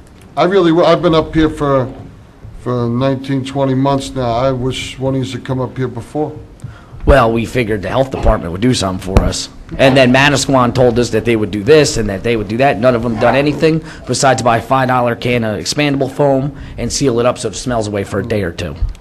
Okay, well, this governing body won't just push it to the side, okay? We'll start from here, and we'll try to do all we can to help you. Okay. And my one other thing that I wanted to talk about, the streets. I don't know if you've ever gone through the west side of the neighborhood. Obviously, the sewer's got to be taken up first. But in those pictures, you could see, if you don't have an SUV, you can't go down those roads. They came in paved once, capped the sewers. They put the cap on it until the second pave comes through. We never got the second pave. I've been there 15 years, the roads have been like that. The pictures show you 4 inches to get over a manhole cover. All the way down the street. That starts, we have to commit actual traffic offenses to drive through our neighborhood. We can't stay in our lane. It's careless driving because you got to weave back and forth. There's kids that play in these roads and everything. A friend of mine had his motorcycle damaged by a pothole. The Howell Township said it wasn't their fault. They patched it and it was done. Something's got to be done with the roads also, because we pay a lot of money for car maintenance over there for front ends and shocks. And you take one trip down that road and you'll see what I'm talking about. You cannot drive in your lane. You have to switch back and forth, back and forth. This is West 3rd Street? West 3rd Street and Smith Street. My brother used to live on West 5th. Mayor, if I could, did you or any of the other members of the governing body recall just receiving something that said the next Mercer meeting is actually on Havens Bridge Road? Yeah, July 18th, I'm sorry. There is a Mercer meeting here in 5:30 Howell. On July 18th. July 18th. I would tell you, that And the may other be a thing I really good also- place to start. The other thing I also have is written petitions from all my neighbors about this smell. And with all their names, there's 60 names here of people who are angry over this. They have a right to be. that have been making phone calls. These aren't just people that wrote down their name and said, oh, well, we know it's there. They've called the health department and the sewer department. Nobody wants to help. Can we have copies of those? 'Cause Sure. certainly that is going to help our cause when we send our correspondence. If you'd give that to Deputy Manager. All right, well, we will certainly follow up with this, as Mr. Chinesky has noted, and we'll do everything in our power to get Mercer's attention. This has to get fixed. Okay, is there any way to contact the people, send us some kind of flyer, mail telling us that something's being done? Mayor, last time, our practice is when we get petitions, we enter all the names in a database and assign the project. And then from time to time, when we hear something, we send a letter explaining what's going on. Okay. So everyone on that petition, the 60 people, will be contacted after Okay. we've made contact with MRSA and done everything we can to get their attention. I think Mr. Howell's recommendation is a good one. I'd be here on July 18th. Well, we plan on it, I'm 'cause sorry, on Havens Bridge Road. we're we gonna saw have it a in the meeting. lobby, and we plan on that also. I'd be there in force. Thank you All for right. coming out this evening. We appreciate your time. All right, thank you. Thank you. Looks like Elizabeth Harper. You made me happy. Okay. We're glad to hear that. Wow. Let's give a round of applause. I was going to say, there's a first. Jackie Harper. Basically, He covered you. He did a good job. Well, thank you to the Harper family. Mr. Lariah, welcome, sir. Good evening. Come on, Vince. Didn't we make you happy already? Good evening, Mr. Lariah. Vince Lariah, 56C, The Villages. And now that the dust has settled on the budget, what's it going to cost us? I've got the purple book, and it's $1.96 a hundred. What's the new rate? Has that been established yet? There've been changes in the school budget. There've been changes from this original budget. Do we have a number now that I can take back to our residents? There have been minor changes to that. I can tell you that, oops, my screen just switched. Our final rate is 26.5 cents Well, per hundred, municipal rate. I want to know, what am I going to be paying? Because I pay a school tax. We would have to take a look at your assessment. No, I want the, Can you give him the formula? Is $1.96, I think what he's asking, is $1.96 per thousand, the total number times the assessed value of their taxes, or has it been altered with the reduction in the school budget? I noticed there were some reductions here which brought it down to 265 from 266, and it was about 3.1, I believe, when we The started. revised rate is $1.95. It's $1.95? And you would take the assessed value that the assessor is putting in your house, divide it by 100, Yeah. and multiply by 1.95. so it's 195. Okay. And that's what I needed. And now I'm happy. Look at that, 2. Two Wow, for that's two. a first. Is that 4 for 4? Thank you, Can we claim Mr. the other members of the Harper family? Thank you, Mr. Lariah. Are you related to the Harpers, Mr. Lariah? Would you like to be? Okay, Mrs. Dixell. My heart. Okay. Good evening, Mrs. Dixell. Welcome.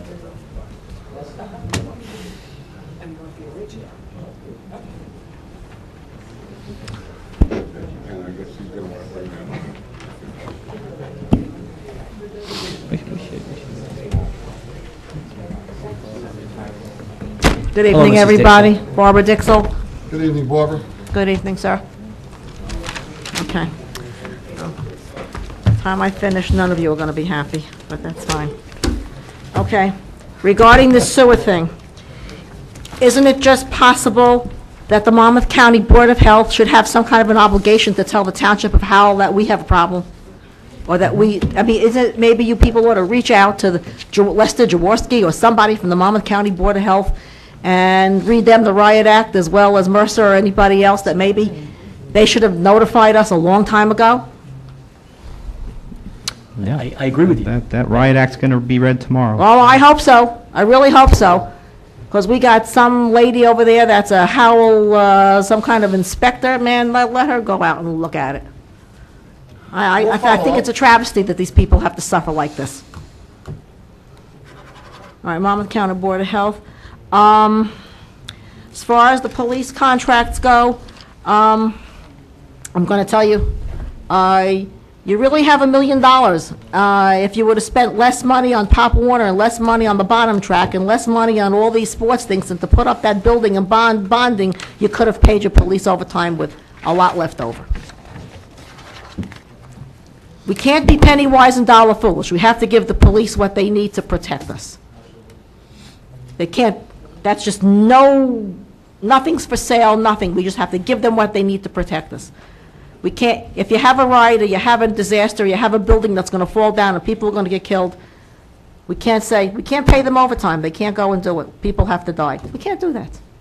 Just not realistic. Just can't do that. Okay, on your tonight's agenda, 5A1. You didn't open it up to whatever to ask, what was that? What is it for? What'd you vote on? Sure, Mrs. Dick. So 5A1 is our participation every other year. I'm sorry, 5A1. I was looking at 4A1.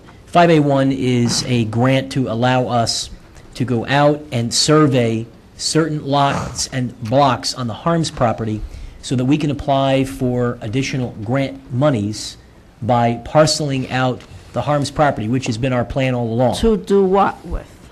Well, basically to attempt to get additional grant dollars back to pay for some of the expenses the town fronted when we bought that property. And hopefully to ensure that some of the areas that are environmentally sensitive, which border the water, will be protected. Good, get John Costigan working on it and keep it green forever. Well, there, every effort, as was, I think, before you got here, to apply for grant dollars, in particular to protect all of the property along the waterways is being procured. Okay. And by going after this grant money, we'll have the dollars now to go out and do the additional land surveying work to, in fact, protect those additional areas. Okay, you're I speaking also about. hope that when the state puts up the Green Acres bond and all the open space money in November on the election, I hope every person in the state of New Jersey votes for it, because that is going to help preserve open space. And I hope people don't get penny wise and dollar foolish. You need to protect what we have left, because there ain't going to be nothing left to protect. Okay, that's another thing. Okay, I'm going to save this one for last. I went to, just so that you all know, I'm probably the only human being from Howell Township that went to Trenton, to Bordentown, to the C1 rule hearing, and I did testify in favor of the Manasquan River being the C1.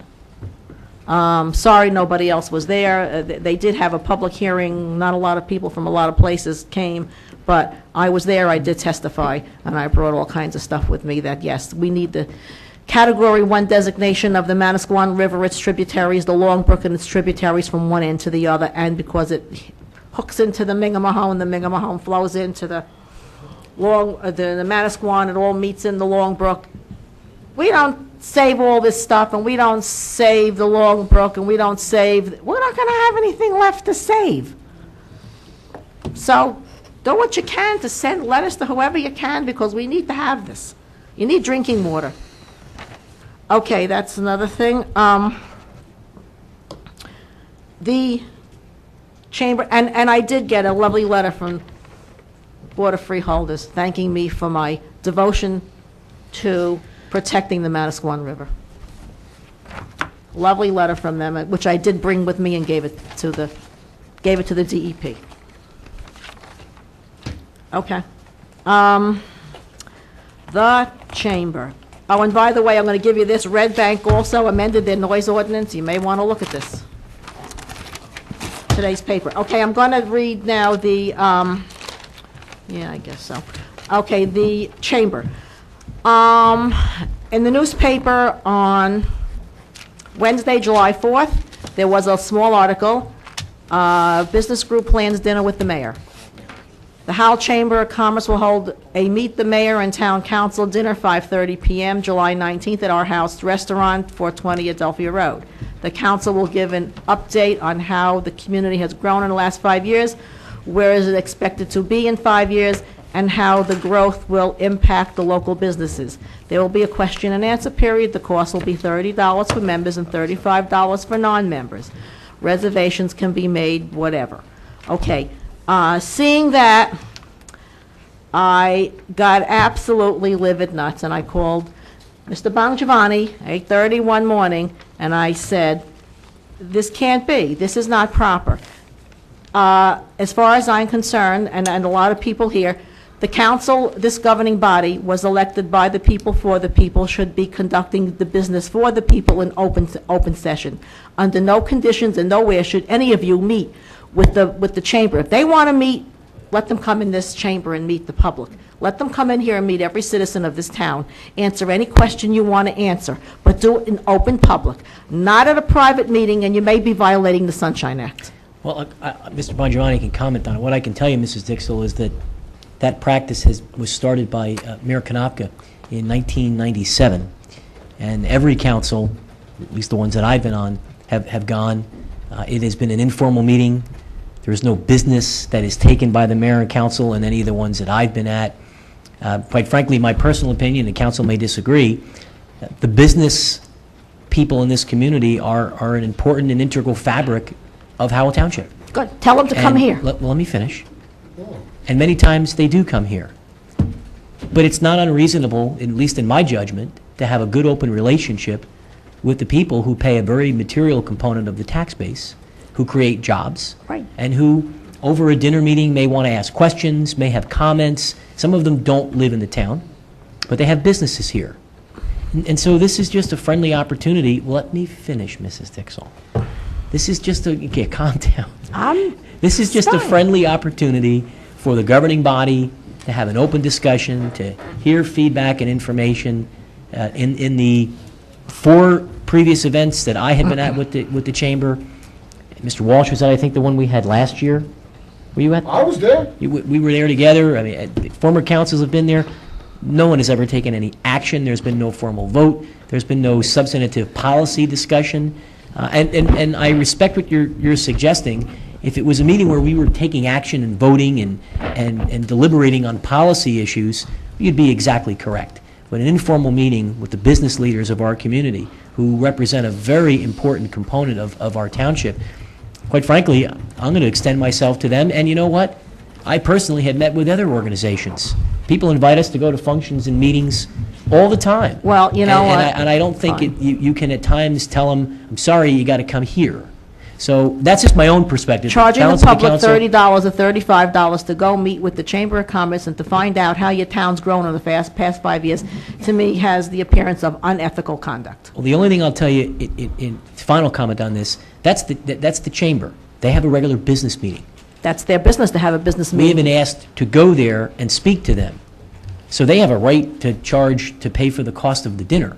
I'm going to go and pay my own freight. I'm not taking their dinner monies without paying my own way. But the council may feel differently. Perhaps the council has some perspective on this, but I'd hate to see us make something out of this from a technical perspective that takes a good thing and tears it down, because we need to have an open dialogue with the businesses in this community. Absolutely, I wholeheartedly agree. Let them do it right here. Well, that With isn't the always people a- of this town. In my judgment, They that's can not hear always what's going practical. on. I don't think that's always practical. All right, Mr. Bongiovanni, you did tell me they can't do this. Do you Well, want to hold tell it on to one, them? hold on Hold one on. second. I'd be happy to recognize Mr. Bongiovanni. The deputy mayor would like to be recognized. Mr. Howell would like to be recognized. Mrs. Dalton would like to be recognized. And then we'll get to Mr. Bongiovanni. Mr. Walsh, do you have any comments? You know, Mr. Dixon, I have a hard time with you saying unethical. It's an open meeting to the public. It's not a closed, you said a private No, it's- meeting. It It is didn't say not pri- a private meeting. Anybody and their brother and sister can come. Providing you pay for it. Okay, but it's not a private didn't meeting. say private meeting. You used the phrase I private. just read what was in the newspaper. You just said it's a private meeting. It is not a private meeting. And there is nothing unethical. I mean, for you to assume it's private unethical is not being fair. You used the words private and unethical, and it is neither. Fine. Okay? For you to assume that and say that. That's my opinion. I take offense to. You It may- is not private, and there is, if I am not allowed to go to legally by law, and I am informed that by my township attorney and my manager, I will not go. But it is an open meeting, open to the public. I will not be voting on policy, will not be making decisions involved with this township. It is a give and take of information. I've been to other, bring me up if you want on charges. I've been to other Chamber of Commerce meetings. I am a member of the Howell Chamber of Commerce. When I got elected, am I allowed to go to those Chamber of Commerce meetings? Or must I stay in a shell and come to this meeting and go home and back into that shell?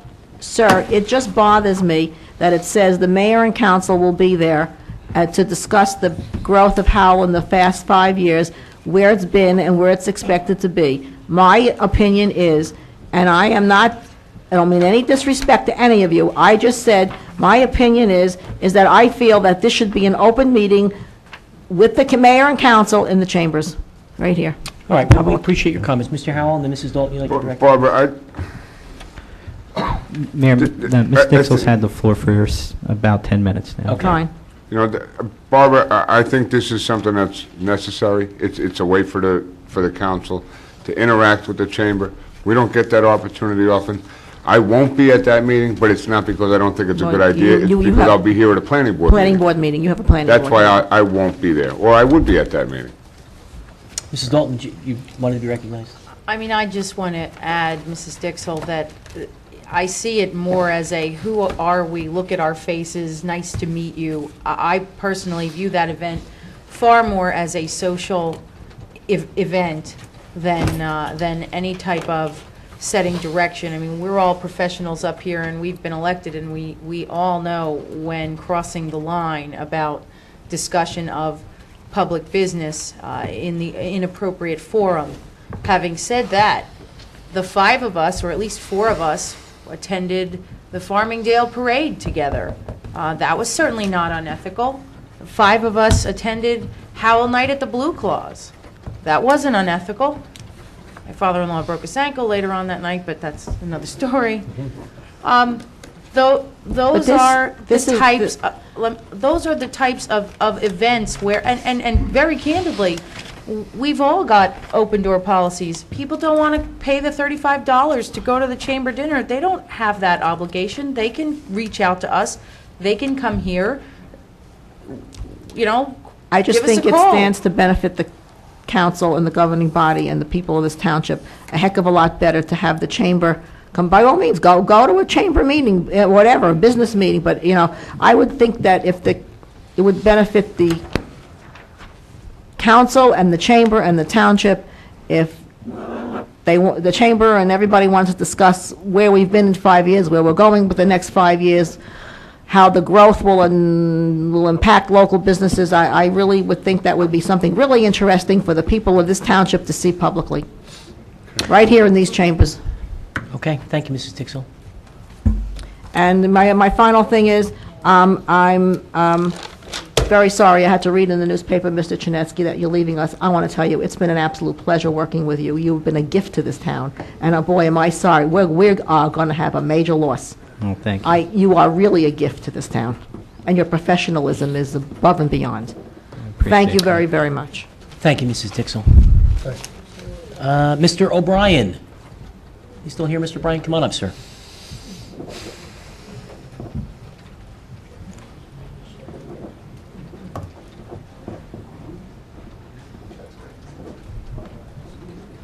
Mayor, Council, James O'Brien. Hello, Mr. O'Brien. 42 Conifer Street. Good evening. I had 2 questions regarding the budget. The first one was answered, the $1.95. I can live with that. The second one is based on the governor's recommendation of a 4% cap. And what I read in the paper was that our budget is at 10.58% increase. Is that correct? Correct. And could we just shed a little light on how we're avoiding that 4% cap? Doesn't it take Starts effect next year. until next year? The cap doesn't take effect until next year. Okay, so we're in July and we're working on an '07 budget? We are actually a calendar year community. So the cap that was signed, in our case, will apply to our next municipal budget, which is January. Part of the So- reason that we're always behind is the state doesn't actually release their state aid figures until March or April. We can't adopt our budget, even though it's a January start date, until we get our state aid figures. So once we have our state aid figures in the March-April timeframe, So then we can deliberate. So we guesstimate, start spending money, and then basically have a 6-month budget, That's correct. so that we can pass- just fine tune it at the end. That is the beauty of New Jersey's Wow, municipal what a great- governmental system. What a great operation. Thank you for clearing that No up. problem. The other issue is police overtime. I honestly, I don't care if you staff them to every number plus one that the chief wants. I don't see you ever avoiding overtime. Personally, I believe overtime is good business. You can't avoid it. Sometimes it's far cheaper. And to be honest with you, if I'm involved with one of the Howell Township police officers in the middle of the night on a call, which at times I am, that the last thing I want to hear is, "I'm sorry, wait here, my shift is over. Somebody will come out and pick up where I left off." I don't want to ever be put in that situation. I don't want my family to be put in that situation. I wouldn't want my neighbors to be put in that situation. I want the officer to have the authority to stay with me until I'm safe, until I'm comfortable, and the situation is resolved. If it means we have to spend some overtime money, then we spend some overtime money. It's for the safety of the people, the well-being of the community, and the chief is right. Sometimes you just have to pay the overtime. Thank you. Mayor, Mr. Brown. may I just make one comment in response to the comment ahead. about the 10% increase? And sometimes, and Mayor, this is to you and Deputy Mayor Walsh and the governing bodies that worked on this. We received $1 million this year as a bankruptcy settlement. So when you looked at that 10% budget increase, that reflects that money coming into the budget. And the council shouldn't be looked at as being punished for doing something good for the community. I'm not defending, I am defending. It wasn't the 10% number, it was the 10% versus the 4% cap. Understood. It could be 20%. Understood, I'm just but wondering how we avoided the 4% cap. And telling me that it was 2008 is when we have to meet the cap is, Right. that's acceptable, I understand okay. that. And then just one more item to your question. We can operate off a temporary budget until we adopt a new one, but the temporary budget cannot exceed the prior year's appropriation spread out over, like, on a 3-month at a time basis. So, But we're still looking at fine tuning just for 6 months. essentially, You yeah, have a but we pretty can't good- overspend. You have a pretty good grasp on what you're doing by the time July comes around. Right, but we can't overspend what was appropriated last year. Okay, Until you adopt. correct. Thank you. Thank you, Mr. O'Brien. Mr. Bob Oxford. Good evening, Mr. Oxford, welcome. When you come up, if you just give us your name and your address for the record, please. Name is Bob Oxford, 16 Little Leaf Lane, part of the Pine View Estates, a new age-restricted community here in town. Here with a group of fellow residents. We're here, we thought we were on the agenda tonight to learn what the restrictions are within our community for setbacks regarding patios and decks. Some of us have been here for this is our second summer, and we're still not allowed to have a patio or a deck as far as we know.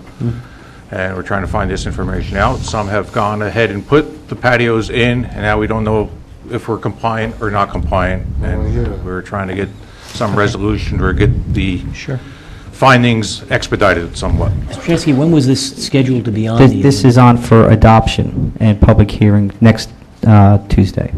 So a week from tonight? Right, and administratively, staff was told that if, that they can issue zoning permits based on the introduced ordinance on a sort of, buyer beware going forward basis, but we'll be adopting Tuesday night anyway. Do we, any preliminary update we can give these folks? Looks like there's a group of people that are here. Is there any general sense that we can give them this evening? What we've simply done is we've taken the zoning that was in place in Wall and just transferring it over to Howell, but we have to do it in the form of a zoning ordinance. Basically, we're creating a zone.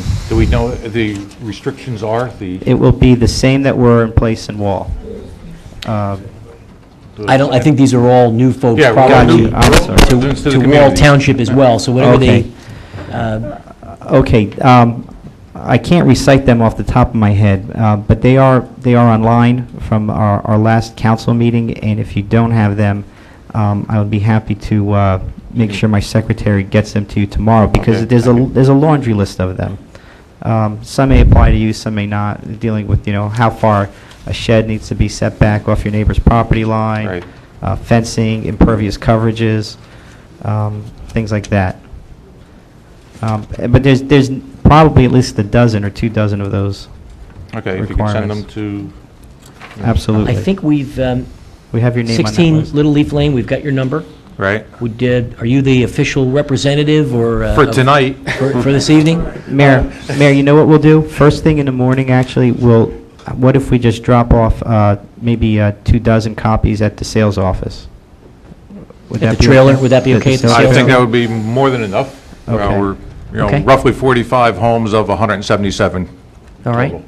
So we'll bring them to Okay. the sales trailer, and you folks can have access to them right away. Right? Okay, they'll be there before lunch. Okay, thanks very much. Okay. Mayor, Go right I ahead, just Mr. have a quick question, because this is something that I haven't understood.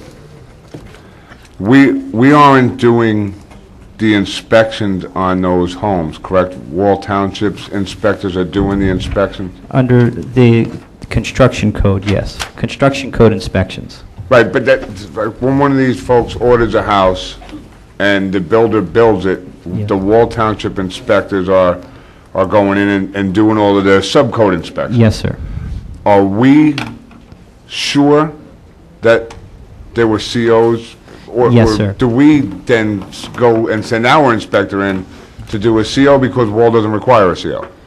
No, all towns require a CO. Well, But but it to may be answer your different, instruction- and do you understand where So I'm you could- where I'm right, going? But just our concern from, and I think your concern was that we have the full record of that property.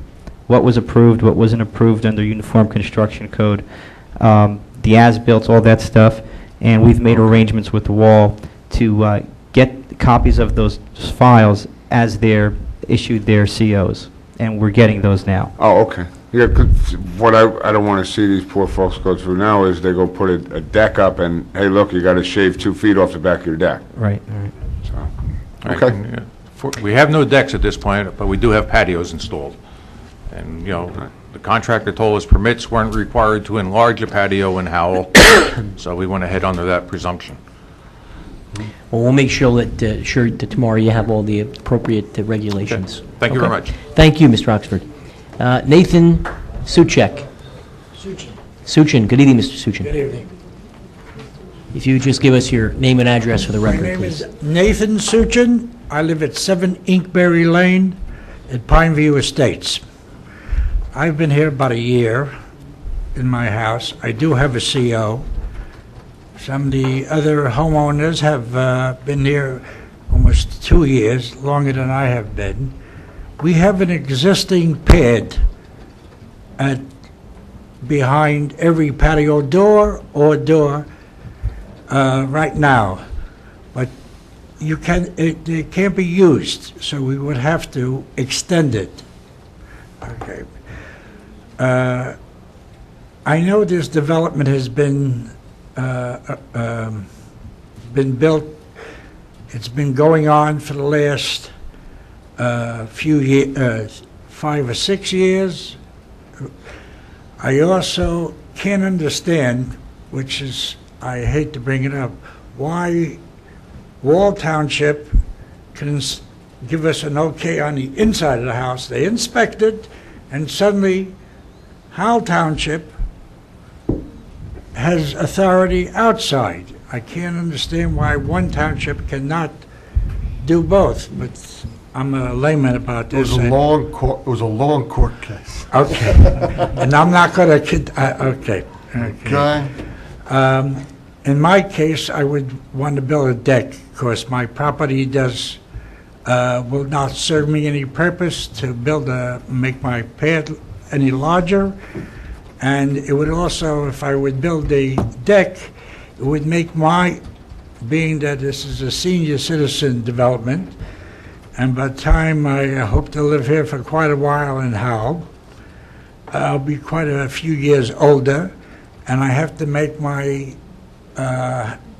backyard, by making a deck, it would be, what do you call it, friendly. I could take a wheelchair, God forbid it should happen, where I have 3 steps. Some of the other homeowners only have 1 step, so it wouldn't be necessary, but I could see it be with me, but I can't understand why all this has been going on.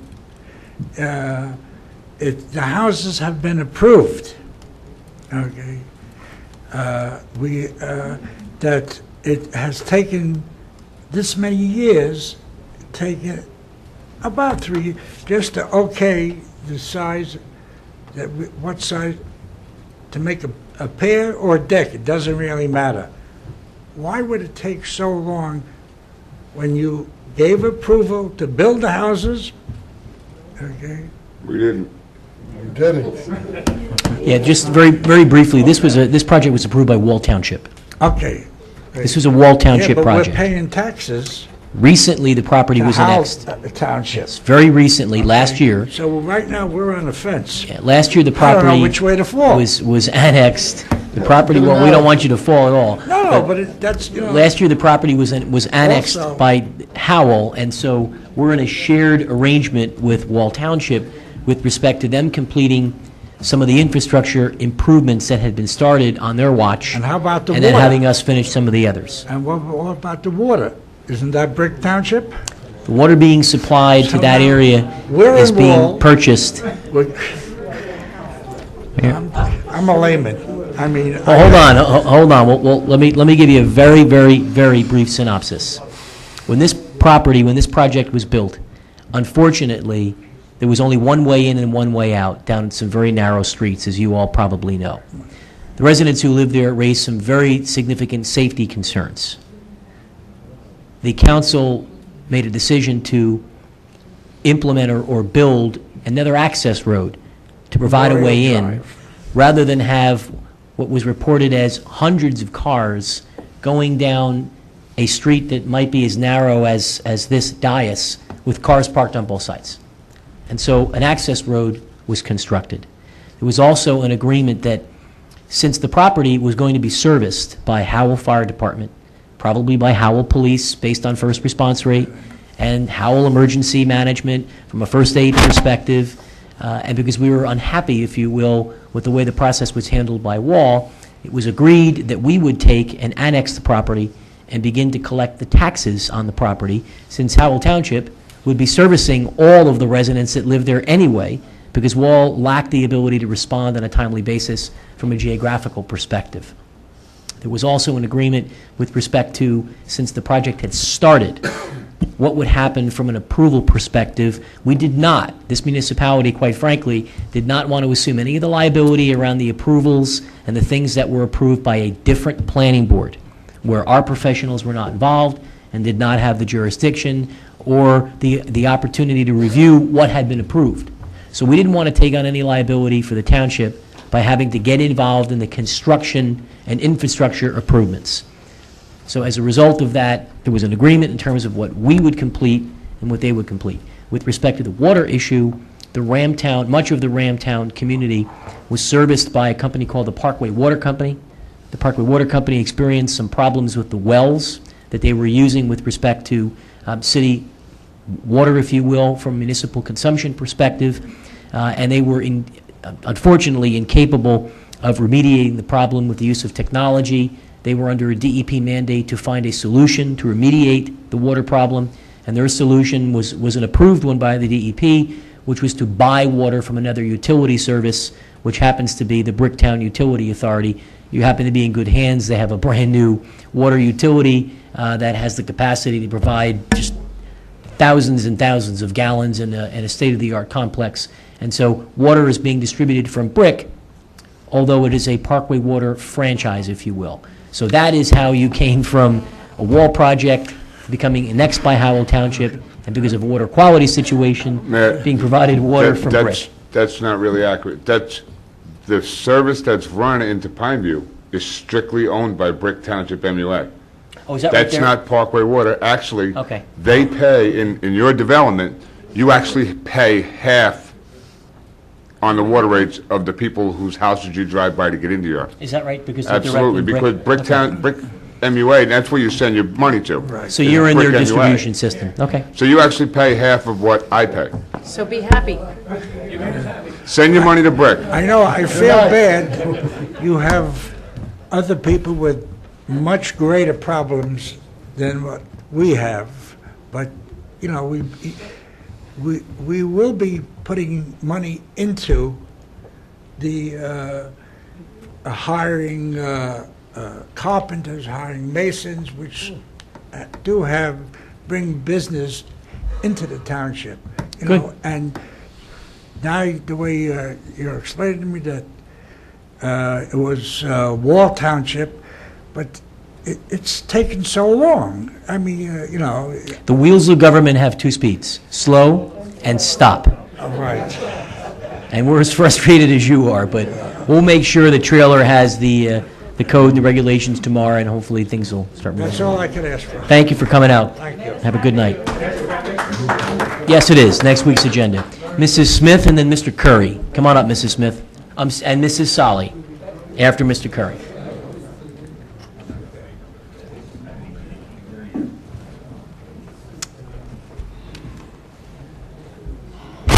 Pauline Smith, if I could suggest for these good people who, after all, no matter how it happened, are Howell residents now, We're glad. lay people don't generally understand that piece of paper. Could we provide somebody to give them a little instruction, not just leave them with a piece of paper? Explain to somebody so they understand, because it's going to be a public hearing next week. Yeah, we'll leave some contact information if they're working on the project.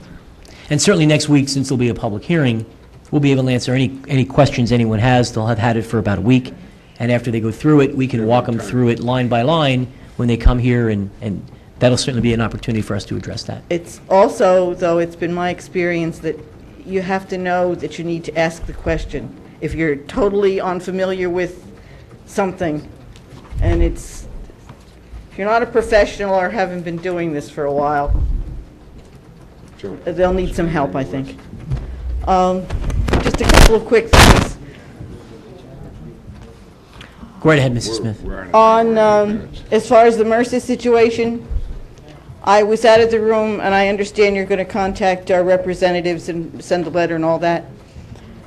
I remember when I was on council, there was a problem in an area, and I was appointed by the council to go to MRSA meetings. They set up special meetings, and I represented the council, so maybe one of you guys should be, or somebody, Mr. Nunziato or somebody.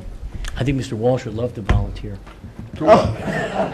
Actually, I believe we have two very capable MRSA representatives that can Yes, we handle it. do, but that was a little, I think we should I'm probably trying leave to it in be their hands. diplomatic, but, Well, why don't we That, see if the MRSA representatives can handle it? If they need help, they can always come in. well, that isn't exactly the way it went. We had to do a little bit of pushing, in plain English. For me personally, I would go, but I really can't make it next week. Yeah, I think what we'll hear, Mrs. Smith, if our representatives come back and say they're running into resistance, you can be assured that this council will be all over it.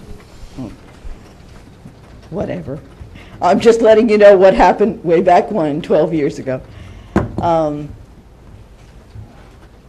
As far as comments on the budget, it would have been very fiscally irresponsible not to include that money for overtime. It's been said many times, it's contractual, So that means we, the township, have to provide it, and if it's not in the budget, that just makes more difficulties. So you did the right thing. It would have been irresponsible not to. Thank you for putting the Farmingdale Fire Company donation back into the budget. I think you all know me well enough to know that I'm blatantly honest. I was furious that night. With all the money spent, the couple of bucks that you wanted to take out was health, safety, and welfare. The OEM is so necessary. They're there. The fire company, the first aids, please. And exactly what I was talking about, the bottom track, you have to hire people to be there. It's a never-ending situation that we can't afford. I can't tell you how many people, I was surprised, called me or stopped me in the last couple of weeks because they saw me, heard what I had to say, and they said, you're right on, Pauline, we can't afford it. Some things are very nice, but we can't afford it. And that's enough said, and that's all I meant. You and I usually don't have words, but we disagree, and maybe I could explain my thoughts a little bit better by simply saying, I myself personally would go a step further just to provide an open space for people who need open space. Put in a gravel road, some picnic tables, some landscaping, nothing formal. Don't build, and I know it's already approved and all that baloney, but it gets us into trouble. Our children and grandchildren will be paying for it. Don't need, each individual organization didn't need their own building. They build fields, take care of them. We can't afford it. That's all I was saying. And that's done, but there is a future. That's done. Can't do it anymore. You can't do it again because that overspending has been done by an administration before you guys. You just have to stick to the necessities, stay strictly Well, as one of the people that was here before, I respectfully disagree. Because the improvements that we made for a community that has 7,000 young people, they need a soccer field. They need places to play. They had a soccer field. Mrs. Smith, It was portable. They had a soccer field. Okay. They had many soccer fields. I won't That was I don't want to interrupt intended. you, but when you're finished, then I'll talk. You usually do, and I don't mean to be disrespectful by saying that, but you do. But I think, you know what, it And I needs to have be... a right to do it, too. You do, but I have a right to respond. We have just as much of an obligation... And one more time, you choose not to represent the people who can't afford to provide for the people that maybe can afford. Why? Well, what I will tell you is that, at least from my perspective, and I think the people here do the same thing, we have an obligation to answer to all the people, not just those that come to meetings, not just those that are here regularly and give us their perspective, but the people that we see around the community, the people that write to us, the people that call us, the people that send us emails, and many of them have an entirely, completely 5,000% different view than you do. In Because fact... they don't understand how it works. You're right, Mrs. Smith, you're right, and the 52,000 rest of the people, they're all wrong. And they're not 52,000 because a lot of them talk to me. Well, I'm sure you have the lock on the monopoly on wisdom. What I would tell you is... No, I don't. I might have the lock on wisdom when it comes to not spending money when it shouldn't be spent. Well, all I... If we did that, if we who pay the bills, we people who drive Fords and Chevys and not Cadillacs and BMWs... Keep me out of this. I didn't mention your name. I drive a Ford. See? We pay the freight. I won't interrupt you. I'll wait till you're done. Yeah, no, 'cause well. you interrupted me. We pay the freight, and very simply, I said it a long, long time ago, and unfortunately, 30 years later, I'm still saying it. If I ran my household accounts like you people spend money, I'd have no tax dollars to pay you. And I'd have lost my home. What happened, Mrs. Smith, the years you were on the council? I would imagine there was a reduction in the tax rate, correct? I would imagine taxes went down? You know they went up because several administrations before us did. didn't pay the freight. And I remember gotcha. Mr. Filiatro mentioning not to get into trouble the way they did then, because in '93 it had to be raised because they deferred payments on things like insurance and retirement, oh, believe me, I know. That's why. Okay, Mrs. Smith, what else do And you you will have have for to us? do it again. And since you will never accept, I don't expect you to do it, but it would be nice if you accept it. There is a point of view out here. Someone not so very long ago, who I do consider to be very wise, said to me, as though I didn't know, Pauline, don't you know that most of Howell Township still carries a lunch pail to work every day? And they do. And they're the ones that pay the freight. The Ford and Chevy carry their lunch to work. We pay the freight. I've had people, young people, complain, or not complain, but are upset because they're afraid to lose their homes over the higher taxes. They have kids that utilize these, but they can't afford to pay first. You have to pay the mortgage, you have to pay the taxes. So there are times, if you're lucky enough not ever to have felt them, that's good. I'm glad for everybody who hasn't. But there are an awful lot of people who do. And actually, they're a lot worse off than we are. I'm speaking 10 for the minutes. general people. Okay, I've scolded enough, doesn't do any good anyway. But I'll finish up tonight by saying I'm very disappointed to see that you're leaving. I'm sure it's for you and your family's benefit, but it's our loss. And I have to tell you publicly, and all of you, because I might not be wise, but I've been around for a while and I pay attention and I remember. Of all the administrators and managers that I've been exposed to over the past umpteen years, you have been the most responsive and considerate to the general public, to the people out there, when they have a problem. If you haven't fixed it, you've tried darn hard, and that means a lot to us. Thank you. You're out of time. Mr. Curry. You're out of time. That's an hour. We're out of Mayor, time. just a reminder too, we have a we do need to Okay. go into closed session for a couple items. so- Okay. Mr. Howell reminds me that for us to hear the next three people, we've gone an hour. We need a motion from the council to extend to hear Mr. Curry, Mrs. Solly, and Mr. Schneider. So is there a motion to extend for these three individuals? Mayor, I make a motion we extend public portion for 15 minutes. That's allowing the 5 minutes per. Okay. Second. We have a motion and a second. God bless you. Thank you. Any remarks? Hearing none, roll call. Mrs. Dalton? Yes. Mr. Howell? Yes. Mr. Walsh? Yes. Mayor DeBella? Yes. Good evening, Mr. Curry. Welcome. Good evening, ladies and gentlemen, and thank you for indulging me. I just first want to say that I was very sorry to read in the paper that Mr. Chernetsky is going to leave us. I think he's, just as Mrs. Smith said, the most capable, talented, most highly qualified manager we've seen in Howell, in my memory anyway. We're sorry to see you go. We wish you the best of luck.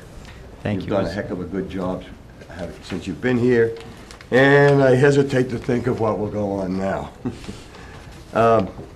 What I really wanted to speak on is last week we had a fireworks display. I live on Georgia Tavern Road. I walked down the street to the lake, to the reservoir, where you can look across and see the fireworks, and you don't have to come down in the crowd and the whole deal. So my wife and I walked down. There was a beautiful night.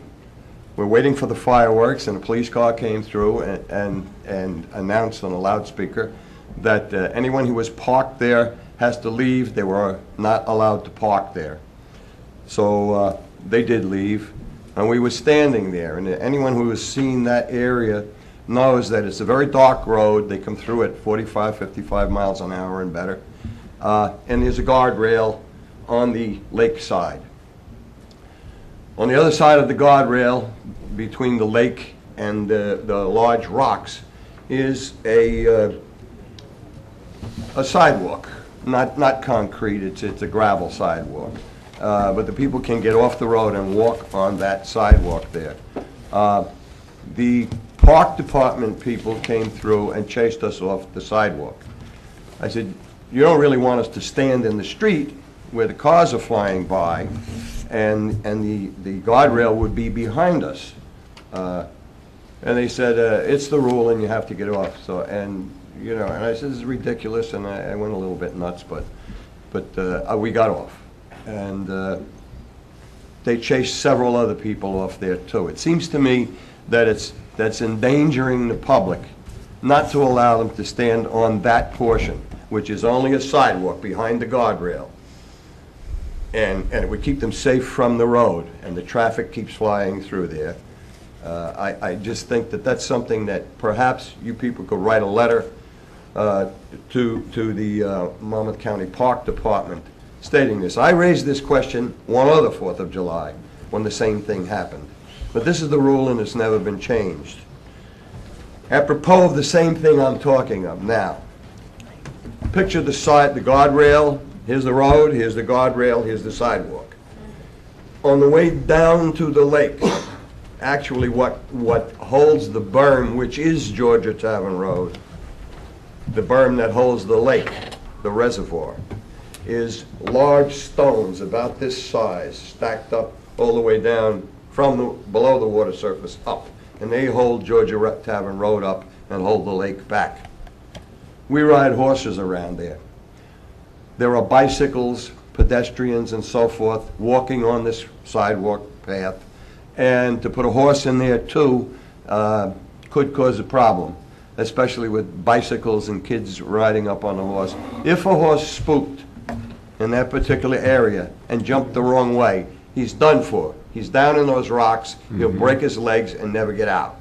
We'll have to lift him out, shoot him right there. I mean, there's no way for a horse to function in that kind of an environment. I think, well, what we've normally been doing is when we come out, we ride around the park, come out to Georgia Tavern Road, cross the street, and on the other side is a grass where the pond is. And there's a path all along on the other side of the guardrail, on the other side of the road. Are you following me here? Okay. And we walk along there. When we get up to Peskin, we cross back over into the park side and continue. Okay? It's much safer, and the horses don't spook. It's a pleasant ride, and environmentally, it doesn't hurt anything. So I don't know what their problem is with allowing that, but I understand they're talking now of closing that area so that we can't go in there. So I think that the township should take some kind of a stand on this. I'm going to write a letter to Monmouth County Park. And I would sure like for you people to back us up. This goes on for a long time. The horses are not going to go away until everybody sells all their property. And I hope that that doesn't happen. We're all us farmers are trying to hold out. I would like for that to be compatible to people, bicycles, so forth, walkers and so on, and horses. People enjoy seeing them. The kids come up and pet them. We enjoy doing that with them. Most of the people ride sensibly and so forth. And we just need a safe place to ride. When they were building that reservoir, I had gotten involved they had a committee that dealt with them, and I got involved in that. And some people wanted to kick the horses out of there, and we were able to allow the fact that there should be bridle paths in there and so forth. They did it wrong a few times. They straightened it out, and now it's very nice. It's the most beautiful ride in New Jersey around that lake. There are some very pleasant areas, and most of the people that go there enjoy it. I would like you to take this to heart and do something about it. Write a letter, take a stand on it as a township council. That's what I'd ask of you, and I'm going to write a letter to the Monmouth County Park Department and see. They have all the money in the world, and I don't see why. It's our money, you know, and I don't see why they can't do something that would enable us to live a little better in the community and not sacrifice. Is it, Council, anyone have an objection to having Mr. Chernietsky or our Recreation Director send a letter to the Board of Chosen Freeholders, copies of the appropriate departments on this particular issue? I know, Mr. Chernietsky, you certainly have the flavor of this, and we're the host community to that park. Yeah. And hopefully we have a significant say over this, particularly with the number of our residents that use it on this particular score. Mayor, would you like a resolution for the next week? I would just like to see something first. Can I just see the letter Mr. Curry sending that we're endorsing? We'll draft a resolution all. for council to consider if there's a motion this evening. And Mr. to Curry, place could you it. see to it that the manager gets a copy of the letter you're sending so that Yeah, we can absolutely, read? yeah. I haven't I'd just like written to it see yet. I that's thought all. I'd sound you guys out on it first. If you guys would like to take a stand on it, I won't even write the letter. Mrs. Dalton, you'd like to draft it? Right, that's what I think that's the issue, is does the council want to take a stand in favor of some policy that would allow an accommodation on fireworks? Deputy Mayor, you were not, you were off the dais for a moment. But the first thing is for us to take a stand on some type of accommodation during fireworks. Well, what events. about just at night being able to walk on that sidewalk instead of having to walk in the street? They say the Right. park is closed, you have to get out of here, you know? It's almost It's just a guardrail and a sidewalk all the way across the lake. Yeah, it's almost impossible to fathom that someone could tell us that It the is. sidewalk is closed. Right. And in the pitch black of the night, you're to walk in the street when there is a sidewalk that is, you're a better man than most, because I think most people would have said, I'm not getting off the sidewalk. That close. I asked to be arrested, as a matter of fact, but I changed my mind because my wife changed my mind. They have a way of doing that, don't Yeah, they? they do, yeah. Mayor, I have a question. Now, Mr. Curry, is that the Monmouth County Park Police, or, Yeah, I thought the Monmouth County reservoir was Park owned by Rangers. New Jersey Water Supply Authority? It's the Monmouth County Park Rangers that police it. And On horses, doesn't, it- right. on Georgia Tavern Road, do the laws change where the township has a right-of-way from the center line? I In- don't know. Or is this something that may be related to a security issue where when it's dark, they don't want people standing there because they don't know if somebody's pouring something in the reservoir? Well, there was no security issue when they built it, you know. Well, We didn't but have time, you terrorism know, or anything. you know. when was that, And times I don't changed. know that they couldn't do something from the road or the sidewalk, Right. you know, it wouldn't matter. Right. Right. But I mean, is that what they're using? Could you, Mr. Curry, I think, to make sure that we appropriately articulate the position the right way, could you maybe just craft up a paragraph or two? Email it or get it to the manager saying, here in essence is the gist of what you'd like us to do. That way we can look at it and we can send a letter and a corresponding resolution to the freeholders to make sure that we support what you're looking for. We tried that some years ago, and it didn't go anywhere. And essentially what I'm looking for is the ability of people to walk on that Absolutely. sidewalk, Yeah. rather than in the street. And the other thing is to allow the horses to cross over to the other side and walk on the grass. I mean, that sounds pretty And then come basic. back into the park. Based on what you described, maybe we don't need, this sounds If you pretty- just look there and see those rocks. I would think it's a taxpayer's sidewalk, isn't it? Don't we pay for the That's what I'm saying.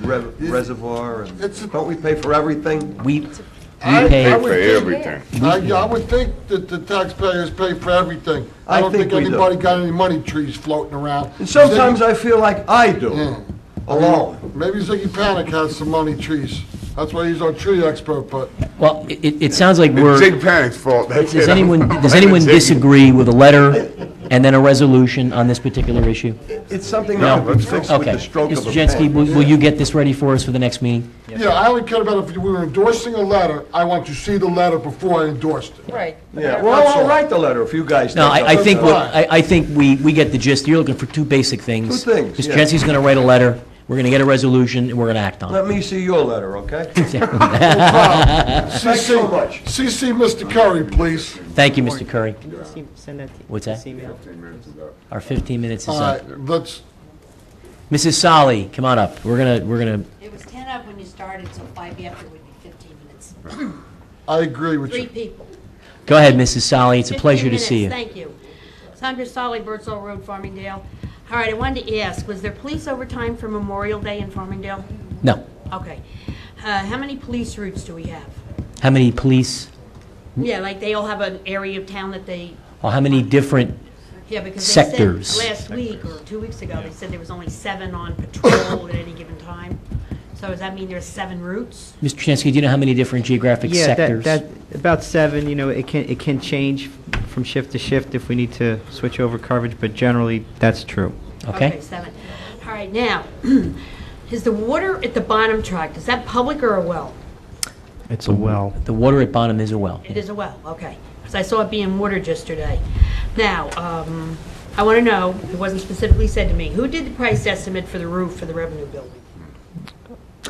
Our Director of Buildings and Grounds. And is this going to go out to bid? Yes. It has to go out to bid. It's over the Well, bid no, I'm threshold. just asking, I want to make sure. Yes. All right, now, the 4th of July was done on July 3rd to save us overtime for police. No. No. The 4th of July was done on July 3rd because on the 4th of July, most people would be going back to work on that Thursday, and it would be impractical to have had the fireworks that evening. And also in the event that there was a rainout situation, we allowed for the fireworks to be done next I thought we day. did it so that we didn't pay them overtime because they worked on a holiday. No. No? So we didn't save any money? No. Oh, okay. Now, said last time, the Grange does movies on Saturday. I talked to the lady who's in charge. She said they spent $800 to buy a DVD projector. So why are we spending $15,000? The Grange did. Well, primarily because the Grange holds their movies in a chamber like this. Right. For us to hold, as you can appreciate, the movies in the park, there needs to be a greater amplification of sound. The screen needs to be much larger to accommodate an audience. Sounds So it's good. kind of like watching in a theater I just wanted versus to your know. living room. $15,000, so we're going to use it for the summer, and the rest of the year it'll be stuck in a closet. Remember the old 15-inch black and whites? I know, well, I'm just wondering. Now, when was Echo Lake dredged last? Was it just done? No. The township hadn't done it. Echo, that's part of the reason why we had to buy the dredger. How many? Yeah. Five, It's 4 or about 5 years ago? about 5 years ago. Because I was there Monday, and it's got a green slick on it near the bridge. And the man who's fishing told me he thought it was just done, but I'm checking. That's a product of nitrogen, not of how deep and the dredging. That's heat and algae, Well, unfortunately. no, I know, but I'm just asking. Now, I went to the Echo Lake, and all the senior citizens and children were sitting outside in that heat. There had been a heat advisory yesterday, and said if you didn't have air conditioning in your house to go to a movie or go to a mall. I walked inside to use the bathroom, and the air conditioning was on in the building. Nobody was in the building. It was like 65 degrees, and I just want to know, is there a timer on the air conditioning? Why was it on if nobody was going to be in it? And does this happen all the time? What time of day was this? Because 7, 8 o'clock. 7, 8 o'clock at night? Well, somebody pays, you have to pay to use that building. No, So you it have was for the concert, cultural arts. Oh, I'm sorry, you're talking about the cultural arts concert? Yes. Okay. And I just want to Okay, know. I mean, I that's a know lot of during money. the day at Echo Lake, they have the teen adventure for special needs children. And I drop my son off there at 9 o'clock in the morning and pick him up at 4, and a lot of activities are done inside the building. Well, I understand So that. there are numerous special needs children there during the day, all summer I long. understand that. I'm asking And about, if you want the air conditioning shut 7 off, I want to know, I want to take my son out. I want, There is a timer on the thermostat. Oh, there is? Okay. Yes, there is. Right. It's a programmable thermostat. Okay. but is it programmed to be on Monday nights when they're doing concerts? And why would it be cool if people aren't sitting in there? Well, we I don't- think a couple yeah. things. First, we don't know who may or may not elect to sit inside. So some folks may elect to sit inside, some may elect to sit So you're outside. saying we can sit inside if we choose to? Nobody will tell us, no, we can't? You can absolutely Absolutely. sit All inside. right, that's all I Oh, want to know. absolutely.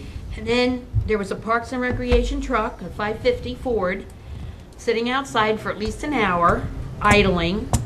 One person was in it at 8 o'clock. But I want to know, why is that big Ford sitting over there idling? Sitting where? At the In Echo the Lake? parking lot, yeah. In the parking lot, and was there a driver inside the vehicle? No.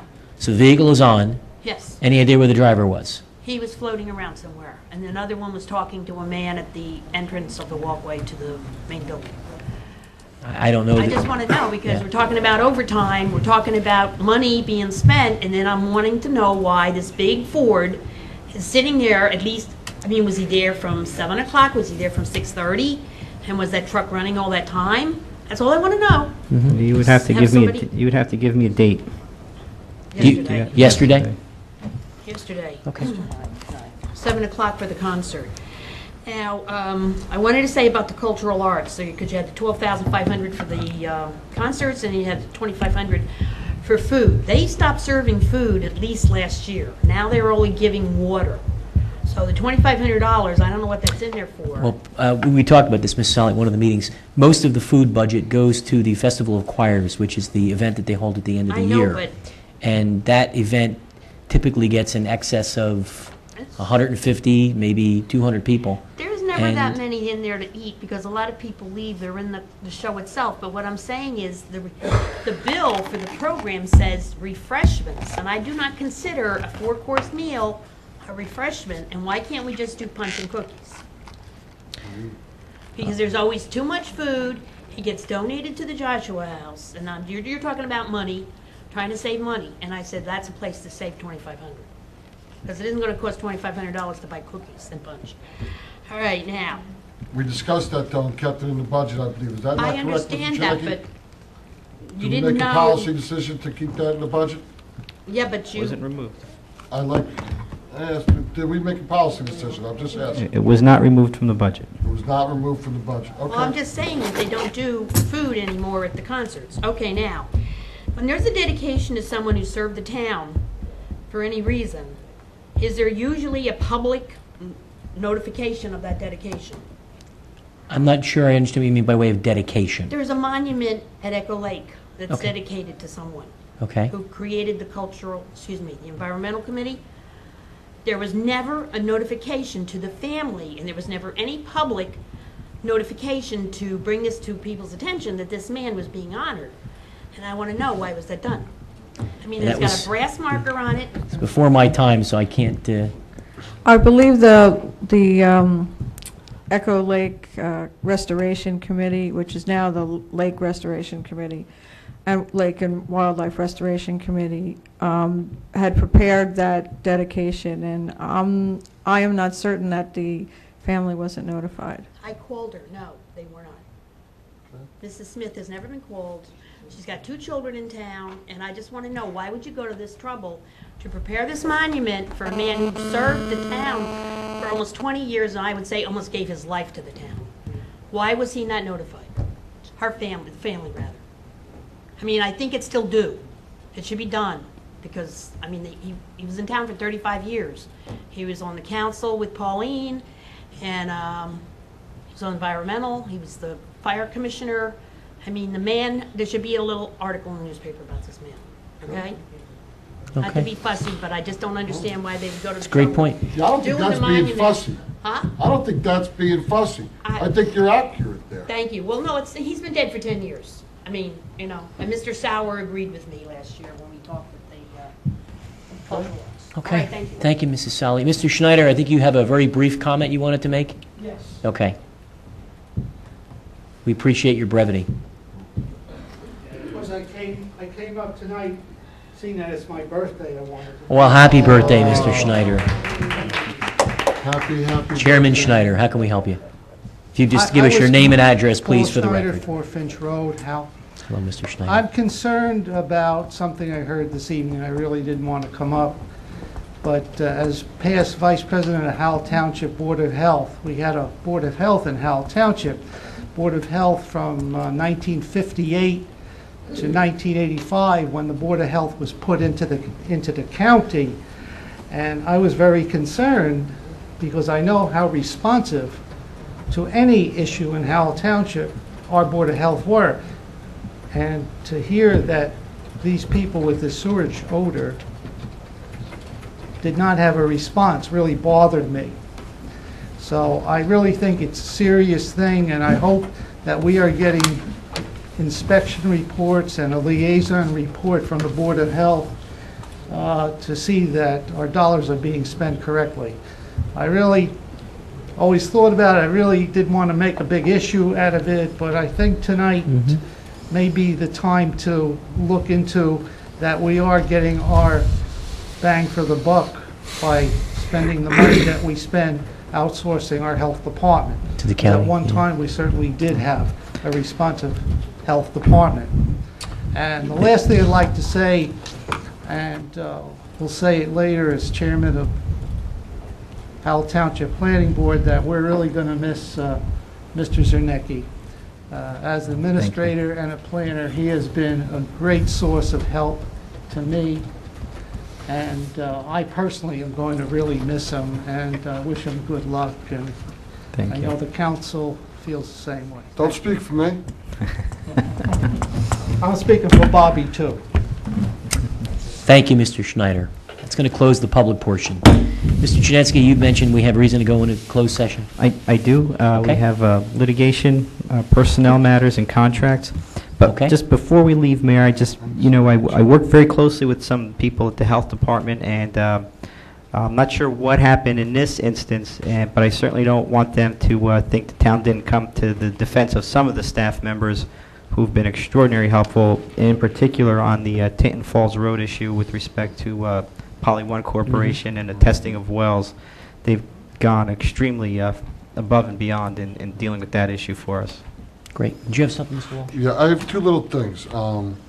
One, Maselli brought up something that just struck me. We had talked about months ago of doing something over at the police department for former Chief Harvey Morrell. Yes. Is that in the works? That is in the works. And I wanted to know if there's any kind of update on that, if we could have an update. We talked about trying to do something maybe at Howell Day this year. Where are we? I spoke to Chief Corder, who's going to reach out to Mr. Morrell. We were going to try to do it at the end of August, which was around the same time that the police department was formed. However, it's not available at that time. So we were looking for like the first or second week in September. The chief has asked that he would like to personally make those arrangements with Mr. Morrell. So it's right now, I'm waiting for confirmation from the chief. Okay. And one other little thing, no relation to me, but I have received an email and a phone call from a Michelle Walsh, whose husband was critically injured on his job, and they're having a benefit July 14th from 12 to 5 at St. Veronica's. I mean, if there's, I've seen people from this township really step up to help others in need and on many, many occasions, and I would just like to say that there is no relation to me, never met this Michelle Walsh. I have my own Michelle Walsh that gives me orders. This is not the one that orders me around day to day. And husband was critically injured, and there is a benefit July 14th from 12 to 5 at St. Veronica's. On that particular score, it's an interesting story. I married that couple a couple of weeks ago, and it was right after, in fact, her now husband was critically injured, and they're a wonderful family, and they're looking to raise money to pay for their medical expenses, which are significant. And that's the cause of this event at St. Veronica's, and they're a real good family. And that's this July 14th. Is that this Saturday? Yes, Is it that, is. that like it's a silent auction or something? And I don't know. I the know whether nature they're of having a the, luncheon and some other things, but I wanted to mention it. I will definitely make it over there. Anybody who could. Like I said, I've seen this town on many occasions in the 14 years I've lived here. I'm sure Ms. Smith can go back before then, Mr. Curry. And I've watched this town rise to help others in need on many, many occasions. It's one of the things I think that makes Howell such a great place to live, is what others do for each other here in this town. Thank you. the deputy manager points out that information on that event, she believes, is on our website. It is. Mrs. Walsh called, and I reached out and had the township place a note under events. There was a flyer, and we had it posted on the township website. So it is out there. All right, Mr. Chinesky, there's nothing else for public, is that right? Correct, Mayor. Our next regular meeting is a week from this evening in these chambers. Executive session is 6:30. Regular meeting to begin at 7:30. Correct. All right, Ms. Woolman, would you please read the necessary statement to go into executive session for the matters as mentioned by the manager? Whereas Title 10, Chapter 4, Section 13 of the New Jersey Revised Statutes require that the public shall not be excluded from any meeting of a public body unless a resolution authorizing such exclusion is adopted at a public meeting. Whereas the Township Council of the Township of Howell has determined that such a closed meeting is required to discuss certain matters which are exempted from consideration with the public in attendance under New Jersey Revised Statutes 10:4-12. Now therefore be it resolved by the Township Council of the Township of Howell that the public shall be excluded from the next portion of this meeting and that the Township Council will not reconvene the public session thereafter. Be it further resolved that minutes will be kept of the meeting in closed session and the time and the circumstance under which a discussion conducted in closed session can be disclosed to the public cannot be determined at this time. All right, we need a motion and a second, please. So moved, Mayor. Second. Any remarks? Just for the benefit of the public, we will not be returning to public. We will be adjourning from executive session. Roll call, please. Mrs. Dalton? Yes. Mr. Howell? Yes. Mr. Walsh? Yes. Mayor DeBello? Yes. Okay. Thank you, ladies and gentlemen.